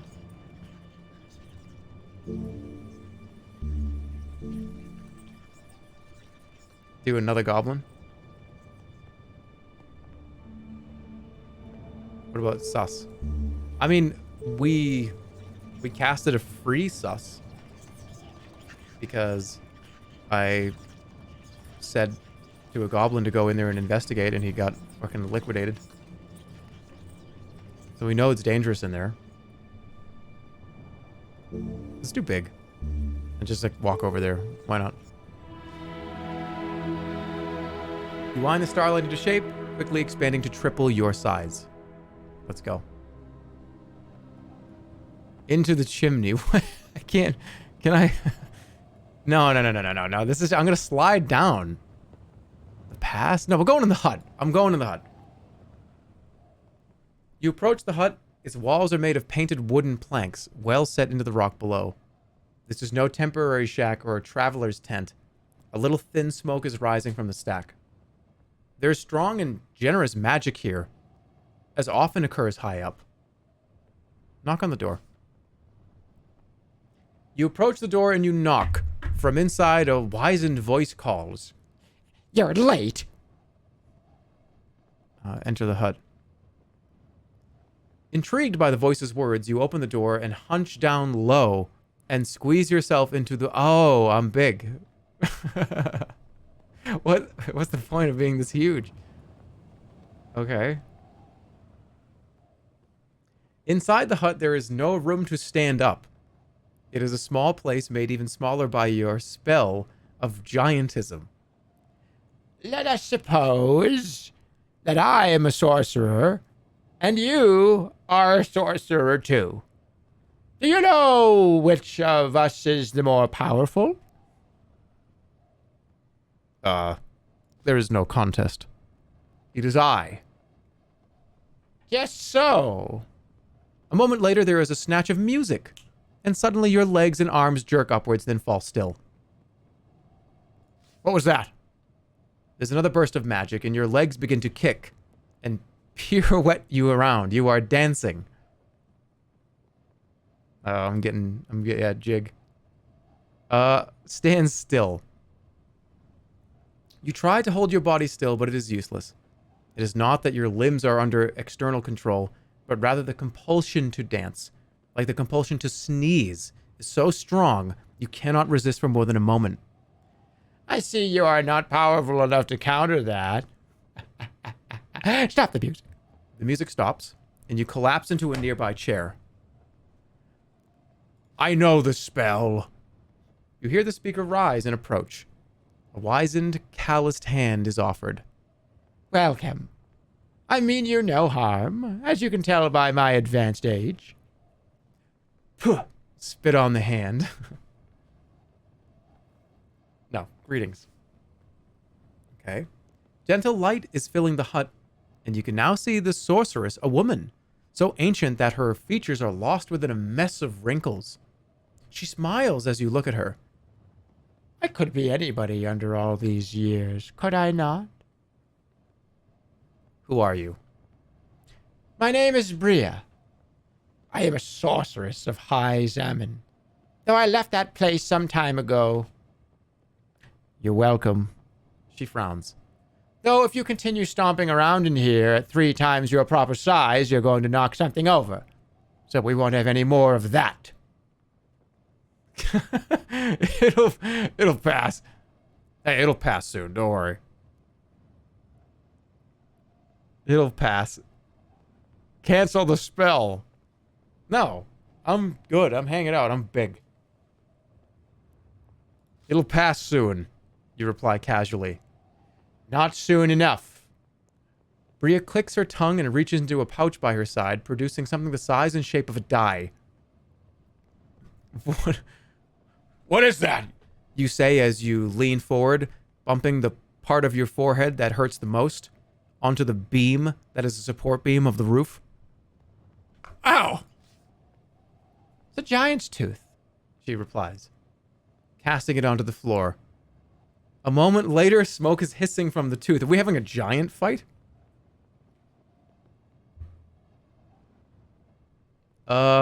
Step back. You step back quickly, expecting a giant to materialize in the middle of the hut. But nothing happens. The smoke from the tooth quickly passes. A moment later, you find you are shrinking back to your normal size. A counterspell. Yes. The spell of giantism is countered by that of giant summoning. Cheeky. Very cheeky. Okay, you are a follower of the Archmage. Jumping back. Yes, you are worried, but please, the Archmage of the fortress was not always as he is now. Gradually, you shrink back down to your normal size. Ask about the Archmage. Can you tell me of the Archmage? Imagine, if you will, a country of great peace and prosperity, ruled over by a group of wise and powerful sorcerers and sorceresses. They tended the fields, managed the weather, healed the sick. They chose their leader by an arcane process. Any child from the land might become that leader and be taught their role from an early age. What of the crown? You demand. The crown of kings. A powerful thing, certainly, but nothing against a fortress of sorceressers working in concert. The crown was given to the human kingdoms to let them feel themselves self-governed. Imagine the Archmage as a peacemaker, teacher, but also a thinker, a discoverer of many secrets of the stars. He looked too far, this Archmage. He is evil. Yes. Now, yes. That is probably true. It was not always so. But you should not let that trouble you. If you need to kill him, then kill him you must. She gestures you to sit down and takes a seat herself. What about the serpents? What do you know of the 7 serpents? They are the Archmage's servants. But even they cannot travel the backlands without falling foul of its terrible curse. I see that you search for them. Do you know where they are? I've seen a few things. The Earth Serpent lies in wait, in a fissure near the great lake Iklala. And the Serpent of Time He is the worst of the 7. Swift and all but indestructible. Fissure near the Great Lake. Does he have a weakness? He does, though I do not know it. It is a secret known only to the marsh goblins, if you can find them. I did find them. You thank her. The old woman stands suddenly and goes over to a table. Tea? Yeah, thank you. I'll stay. I licks. She nods and boils a pan of water by holding it between her palms for a moment. She drops a pat of goat butter and stirs it around, then pours out 2 ceramic cups. I did this routine last time, but we're doing it again. You see, I swapped the cups when you turned around, and then I thought you poisoned your cup, but then the fact that I swapped the cups means the poison was in my cup. Thank you. I will bow for that one. Inconceivable. I love when he just falls over. He just goes, eh. He's like completely still and he just goes over. Just drink it normally. We'll just drink it. I'm going to drink mine. You lift the cup to your lips and drink deep. It is warm and rich and refreshing. Didn't need to swap cups. Don't need to do anything weird. I don't think that Bria is going to hurt us. Goat cheese tea. I know. I wouldn't drink it. This is the Analander, not me. My suspension of disbelief is only goes so far. I mean, it's actually kind of hard to believe that somebody would drink goat cheese tea. It's that my disbelief is hard to quell when I think about anybody eating anything goat cheese. You're losing me a little. Tell me more of yourself, you ask, sipping your tea. Me? Blushing a lot. There is little more to know. I lived in the fortress for most of my life, but came here in my old age. She winces. Hot tea is dripping from a crack in her teacup. Cheap pottery rubbish. She grumbles, digging up a small pot of glue from a box and repairing it. She leaves the glue pot on the table. Do you play Swindlestones? I mean, I need glue for a spell. You pick up the pot of glue and put it in your pack without another word. The sorceress watches you with some amusement, though you cannot think why. She stands. I'm tiring of you. You should go. But first, one more thing. If you are traveling to High Zaman to face the Archmage, hadn't you best know a little of the higher functions of magic? You speak of countering. Good. You know it. It can take a lifetime to discover the pairings and to master them. But I can show you something simple. She raises a finger adorned with a wide collection of rings. One made of green metal begins to pulse, but she does not fire right away. She's giving you a moment to react. Run for the door. I gotta get out of here. Oh, shit. What do I do? Counterspell my spell of teleportation. I have already given you the clue as to what spell you need.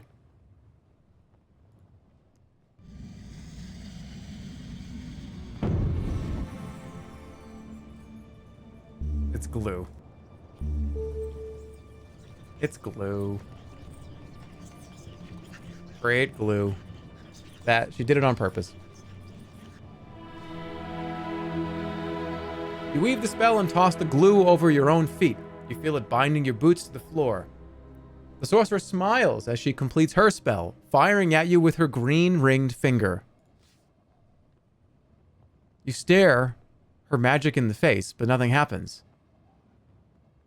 Very good.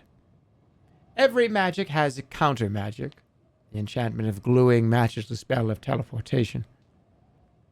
Your own spell has evaporated as well. Your boots move freely once more. Prepare yourself. She shows you an open palm filled with rock dust. Hey, can you stop? Pray to the ape. Save me, ape. That's my counterspell. Faith. That's my counterspell. Faith to the ape. And it always works.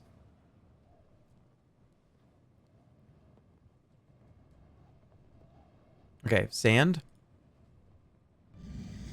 That's quicksand. That would be Galehorn.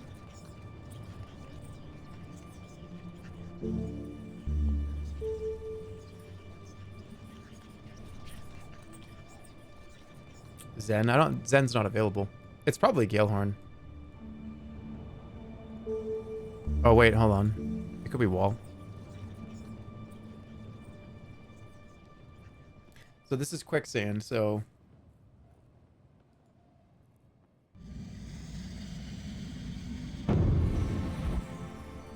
floating would probably work. I think that's it, yeah. Okay. Feeling your body weight shifting to a mere fraction of normal.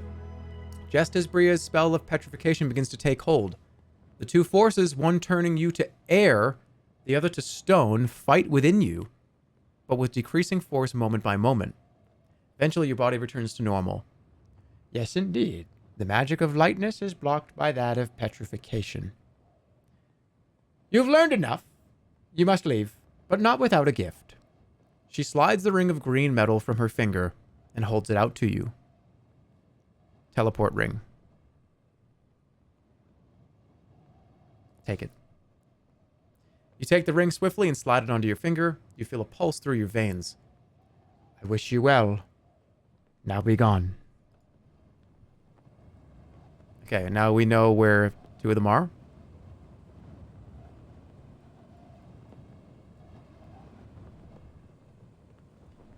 Oh, I think.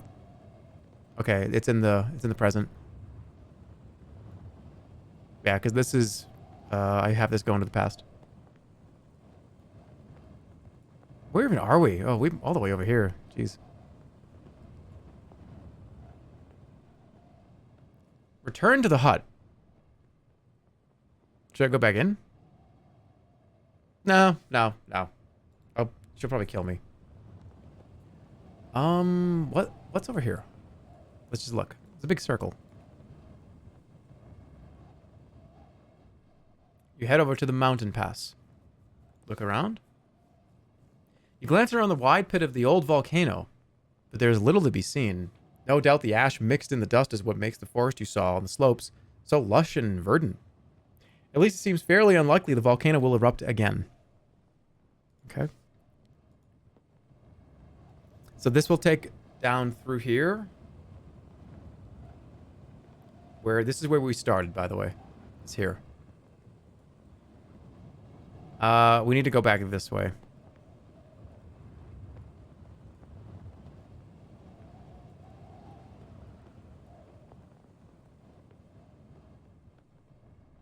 Okay, make a move into the chimney.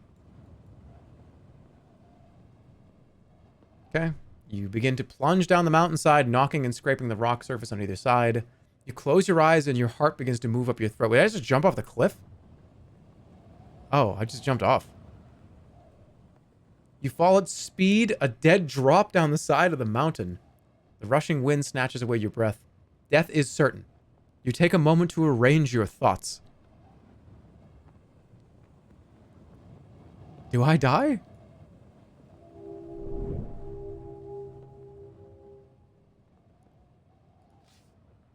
You're almost at the bottom. The sharp rocks rush to meet you. Then, a few heartbeats from a terrible death, your fall is suddenly cushioned, and you are brought to a gentle stop at the base of the mountain. I landed. You stand, heart still racing, at the bottom of the stone chimney, quite amazed to be alive. But there's no way back up that you can see. What? Plot armor? I think it was her.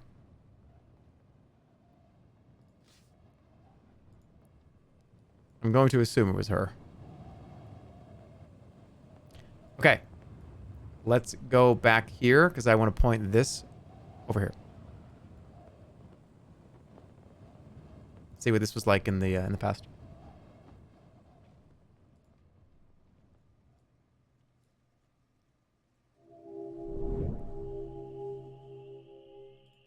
Keep going.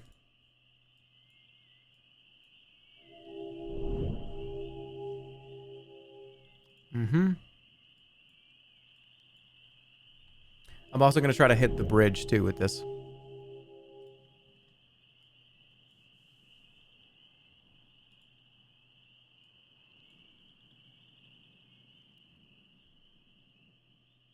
I can sleep up here, too, which is perfect. I don't have any food, but it's all right.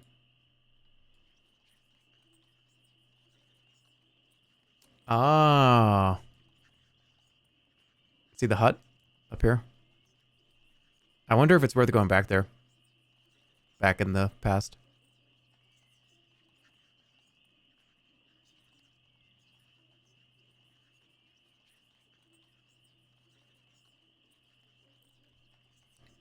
There's a lot going on in the swamp, I think. There's probably a serpent in the swamp. Before it became the forest. But that's not what I'm going to do. My goal is to go like this. Try to hit this part of the bridge so it's complete, so I can go across it. And at the same time hitting this. Needs to be complete.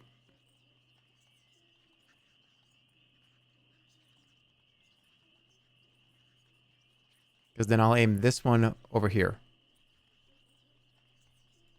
NA aim. I'm good. Is that enough? I think that's enough. Because then I can just connect these two. Let's go for it. And I'm going to teleport over here. Let's go, Sauron. Chop, chop. We got more reading to fucking do. I'm going.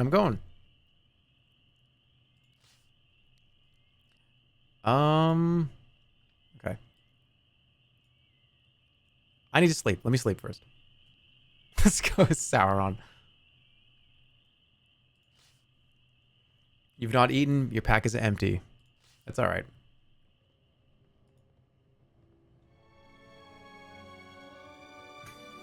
It keeps reminding me of this, even though I did that like 4 days ago.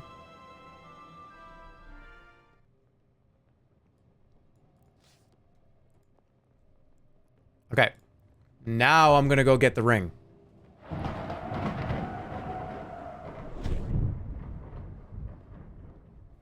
What's the spell to uneat the pack of Ritz crackers I just inhaled?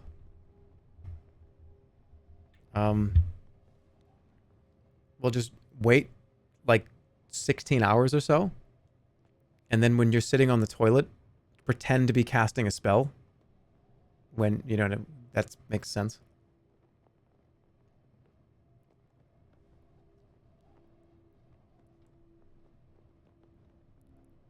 Come on, dude. What? No, they want to eat them again. Whoa. But I mean, like...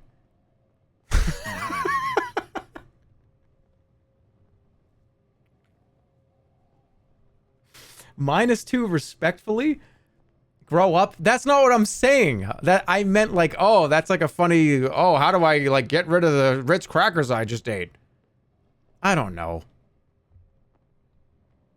I thought like, oh yeah, to the stars, those Ritz crackers.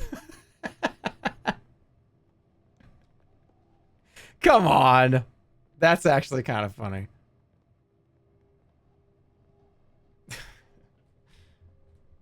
The wretched dung eater. That's not what I was saying, and you know it. Don't put words in my mouth, or I'll ban everybody. Okay. This should work now. Slipped over the tip of the branch. Take the ring. That's fine. I can break the branch. Snaps in two. The ring goes off. Disappears into the nearby trees. That's fine.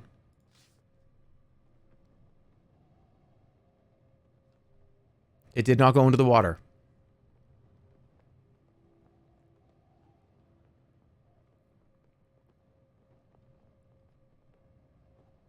Scan the forest. Look down from the view. Okay, climb down. Did it work? Yeah. The undergrowth here is quite thick, and despite thrashing at the bushes, you cannot see any hint of the ring that fell from the tower. It may not even have fallen this close to the tower base, so is most likely at the bottom of the marsh by now. What? Unspeakable.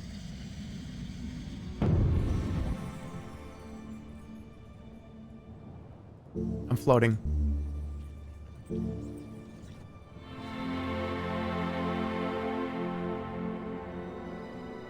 You are not floating high enough to clear the tangled bushes. Oh, fuck off.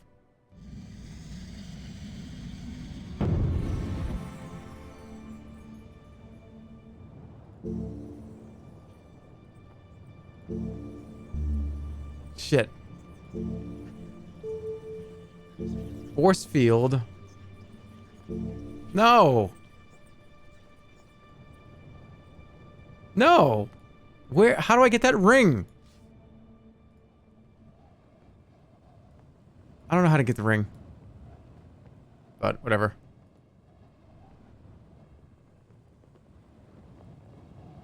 I need to aim it this way.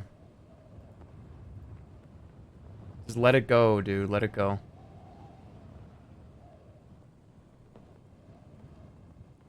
Yeah.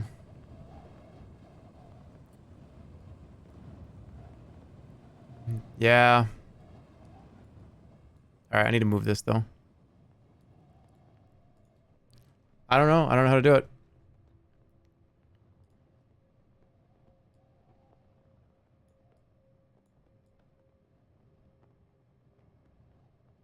The bridge is successfully repaired.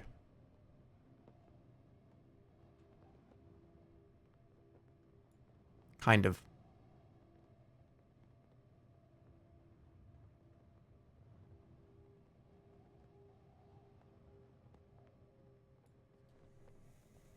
Aha!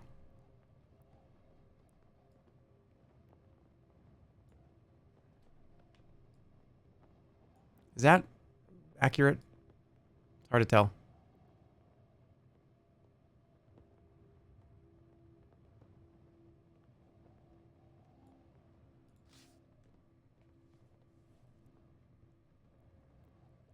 I can't get the ring. I don't know. It's I gotta do something like very special and specific. It's okay. I have to kill the 7 serpents, not talk to them.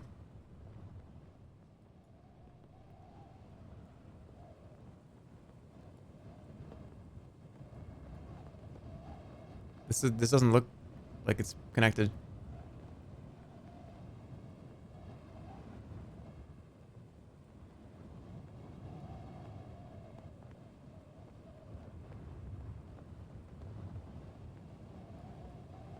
Is it though? It kind of is. It breaks up every now and again though. I have to teleport.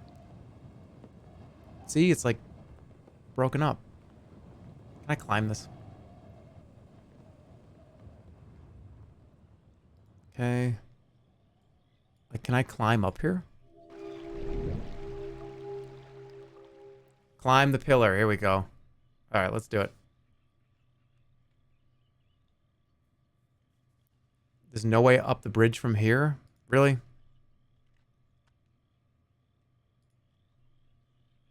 Shit. I have to go over here then.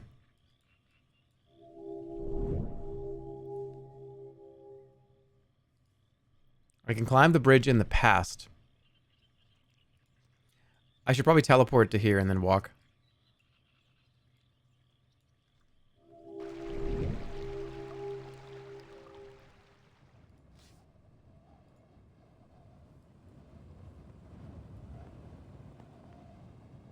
Yeah, that is the past. You could have gotten a serpent ring in Kare. It's okay. You can't get every item. You can't get every single item.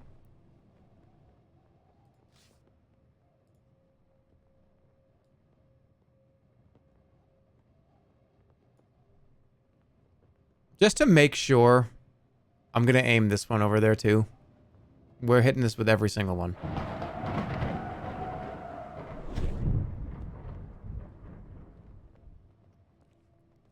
Looks like you're playing the Elden Ring map. One of the first things I thought about when I saw the Elden Ring map was that it looked exactly like Sorcery. And I love the style of this map. It's super mysterious. Like, the little buildings are just kind of... It's not like, oh, look at this. Here's the point of interest. Here's what it is. It's just kind of like a little hut, and you can go look at it. I really like it a lot.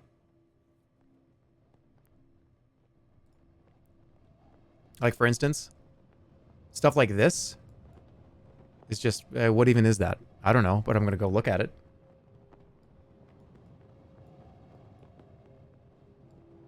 Oh, yeah, what's this thing? I don't know. Seems like kind of like a broken down building, I guess. I want to see it. But it looks pretty similar. I love it, so I'm glad it's here. I'm glad they did an Elden Ring too.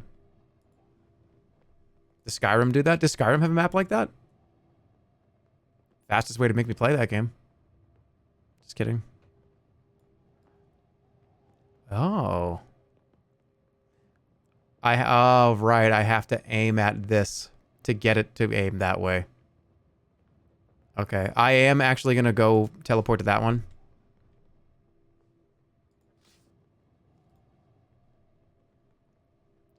You sound like you have a library card. I actually don't. But the first thing you think of when you hear me talk is this guy reads a bunch of books. I don't know where you got that from.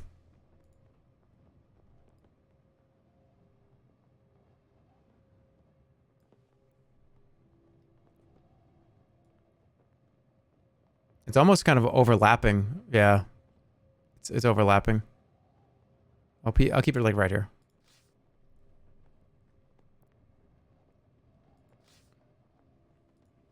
All right. Let's go to the bridge. Finally. It's time to cross into the next area.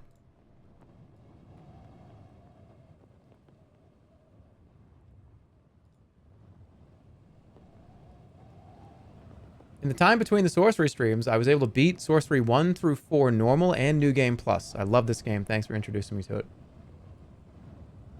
I am ecstatic that you said that. Genuinely. Okay, here we go.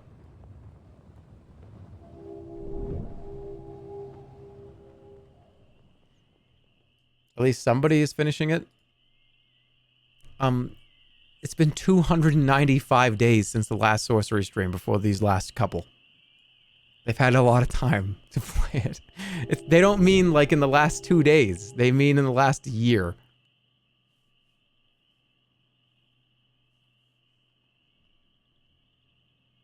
I think it's safe here.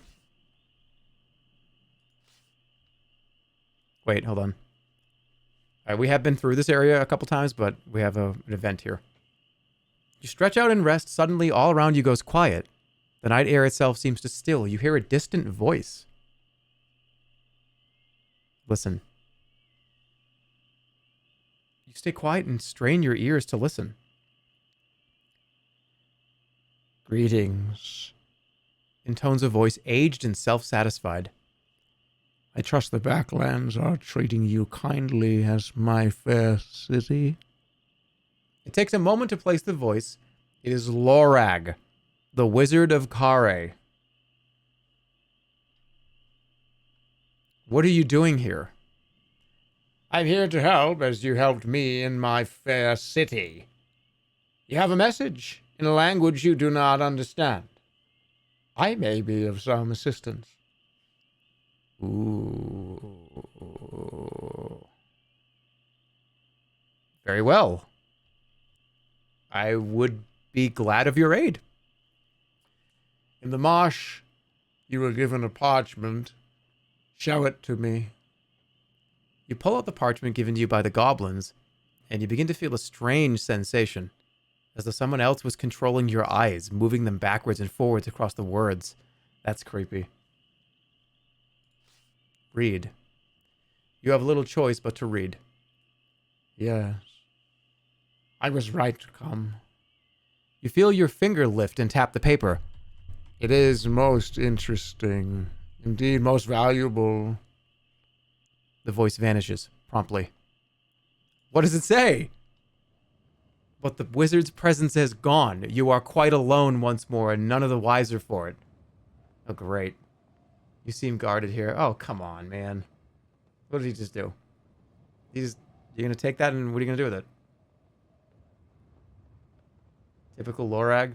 Why would I trust Lorag? That was a bad idea. Lorag is like chaotic neutral. He's pretty chaotic evil, I think, sometimes. You just got Dono walled. Yeah. Okay, well, thanks for nothing, Lorag.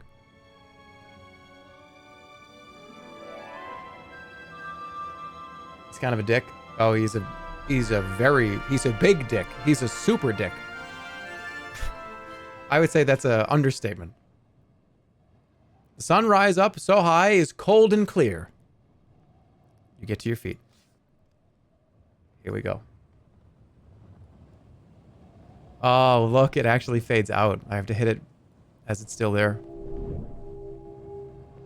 You step onto the bridge. The early morning sun makes the air glow. Keep going.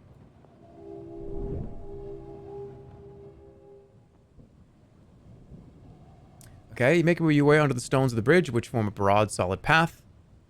Thick marsh, we already know. Yes, we can still keep going. Just gotta catch it at the right moment. Oh, come on. Don't do this to me. Yes! What? The stones underfoot begin to disappear, revealing a void below. No! Oh, come on. I have to be faster.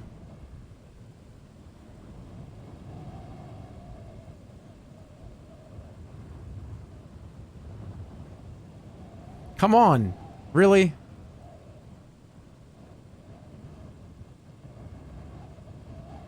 Shit.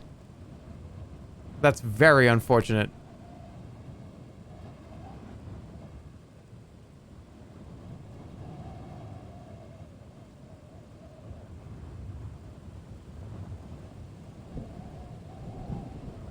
Missed it.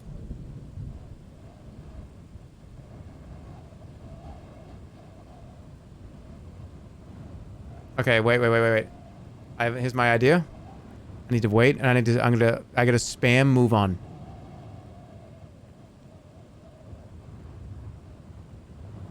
I have to wait till it's selectable. It's not selectable for a second or two.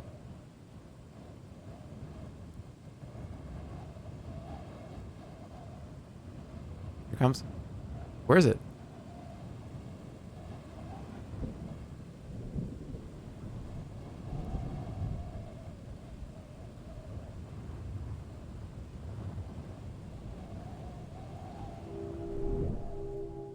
Fuck you! Shit.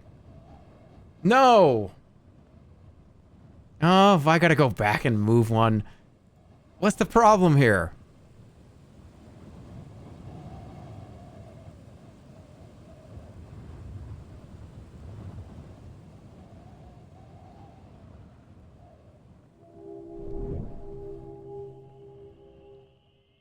I have to sleep.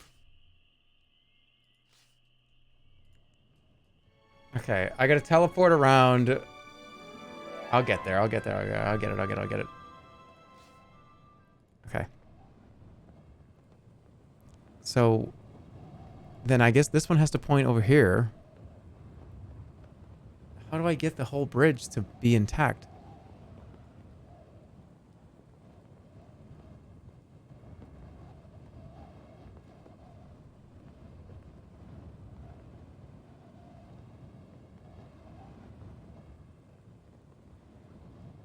I feel like I can.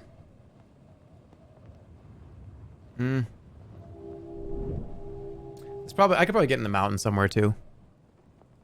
Like in here. Or like down here.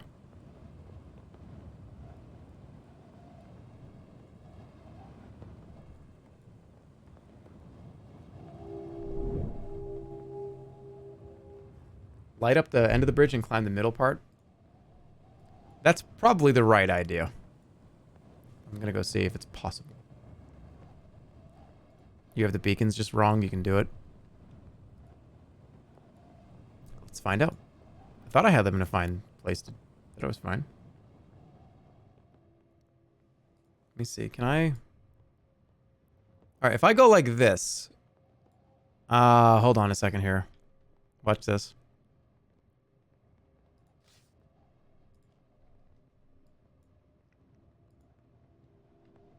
They're fighting each other, that's why.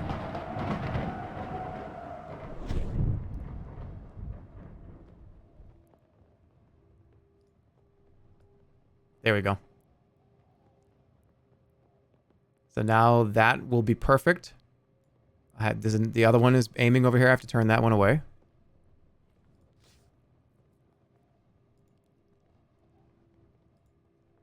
And I'll aim this one this way.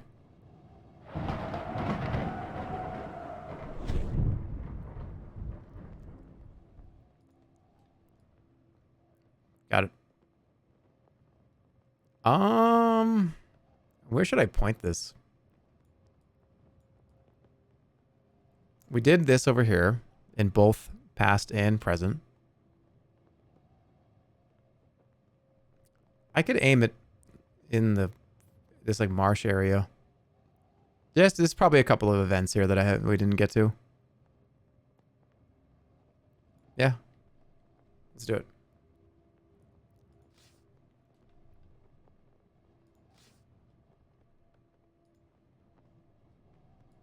This looks perfect now. The only thing that's concerning me is this.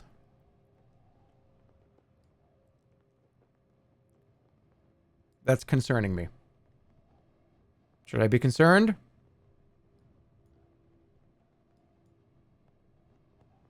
I hope it's fine. I think it's fine. All right, let's go.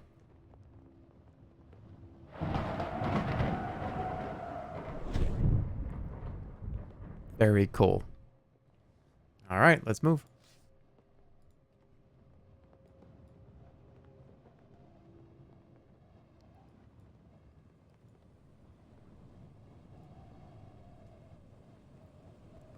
The third and fourth game, they are a lot... There's a lot of backtracking. So, this is not abnormal.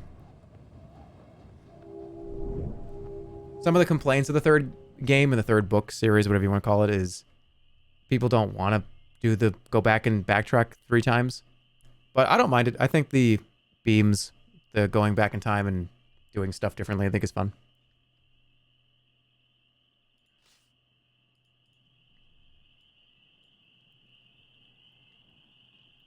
All right.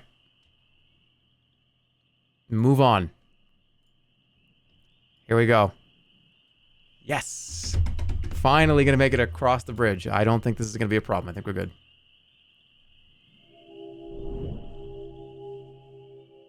An eagle hovers above the valley, waiting to scoop up its prey. Don't want to wait around for that.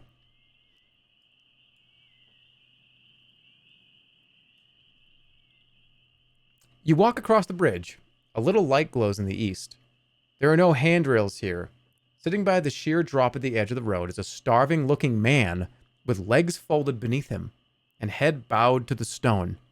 He is perhaps asleep or drunk or dead. Let's wake him up. You touch him on the shoulder and he sits up sharply. Greetings. Well met. Spare a coin? He slides his palm. He perhaps does not have the energy to lift across the stone. What will you spend it on? You ask, noting his red-rimmed eyes and too aged skin. That's my business, isn't it? I have to live, don't I? We talk very similar, you and I. Here, you can have a coin. Use it wisely. He nods. Thank you, stranger.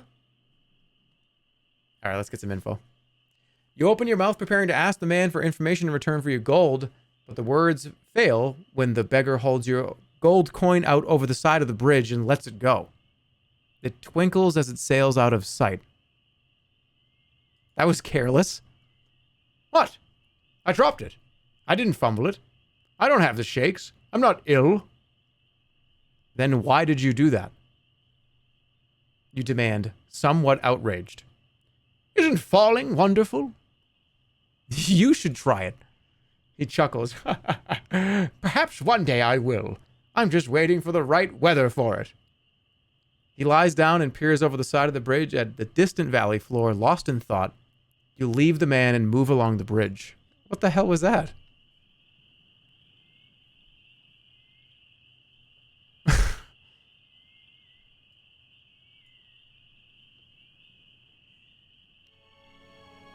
Okay. Here we are. You've reached the other side of the bridge. In the distance, the sun breaks over the horizon. You have been awake all night and are weaker for it. From here, a set of chiseled steps leads downwards towards water. You feel cheered by the sight. You have crossed the horns of Iklala. Now only the lake stands between you and the road to High Zaman. This is not a place to rest. You still have some way to travel before you are clear of the backlands. And then some.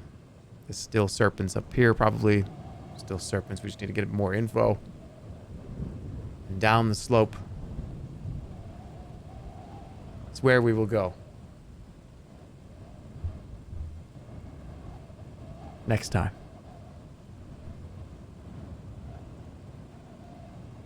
We have all of this to explore.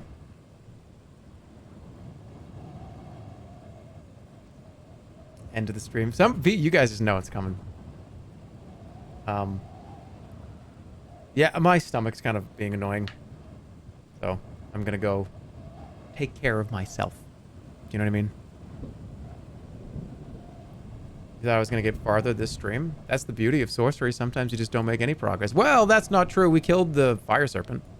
Learned about the time serpent. We have come across at least 3 of them. We know where 2 of them are. These will be bang bang right here. You just made that sound so dirty. He's gonna go take care of himself.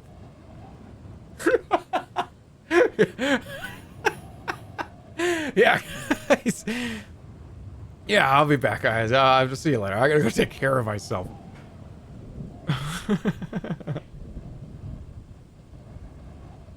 That's so stupid.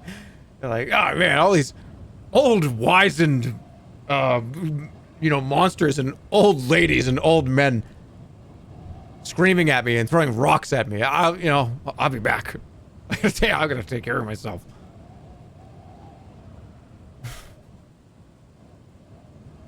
Lorak.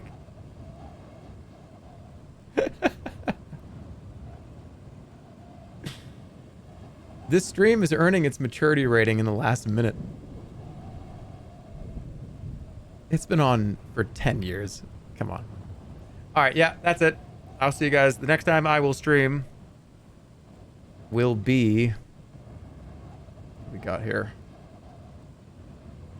We're going to pick up exactly where we left off. I'm not going to play it off stream. Don't worry.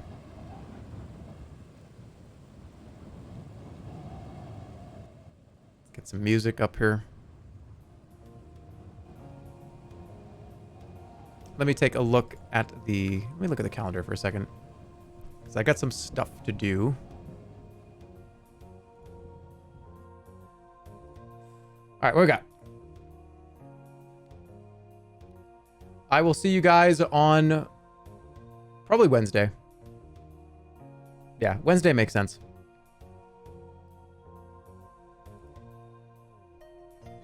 If not Wednesday, for some reason, there's some things I have to do.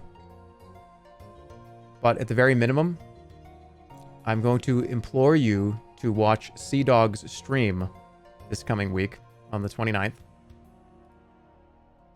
I'm going to have some items that are going to be up for Sea Dog's stream. I don't know if I have an opportunity to say that later. If I do not stream on Wednesday, because it's on the 29th. But I'll be pushing people to it. Yeah, I don't want to say what it is because I think I'd rather have Connor be able to announce that. I don't want to kind of say, hey, it's this and this, this. But there will be an item or items that will be part of his charity stream. So go check it out.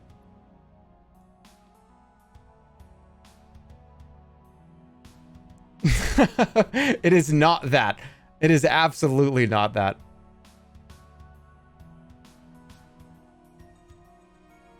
I don't even want to say what that was. No, it's not. I'm telling you, that thing is... I'm going to bury that thing. That thing's going to get buried.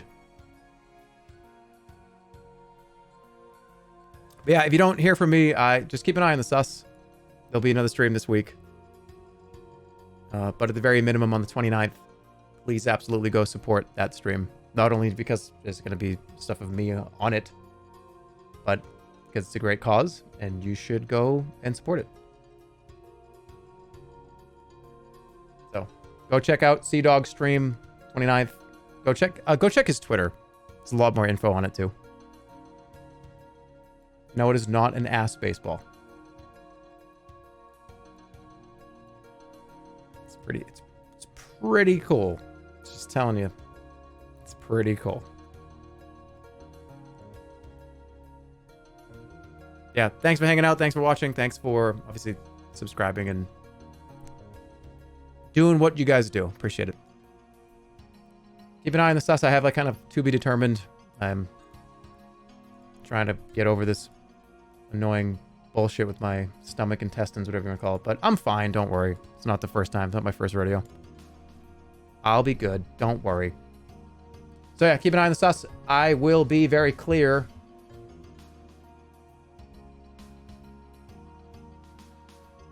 Yeah, I put the sus pretty vague. But you will see me again this week.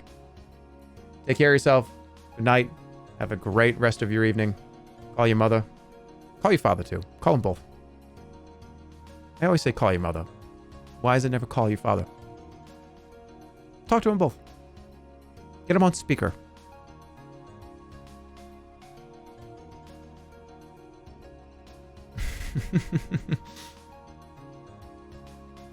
Yeah, take it easy. Take care. Have a great night. See you at some point this week. Bye-bye.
Didn't want to startle you, so I came in pretty quietly. I'm going for 4 hours and 30 minutes on the dot. See if I can do it. Here we go.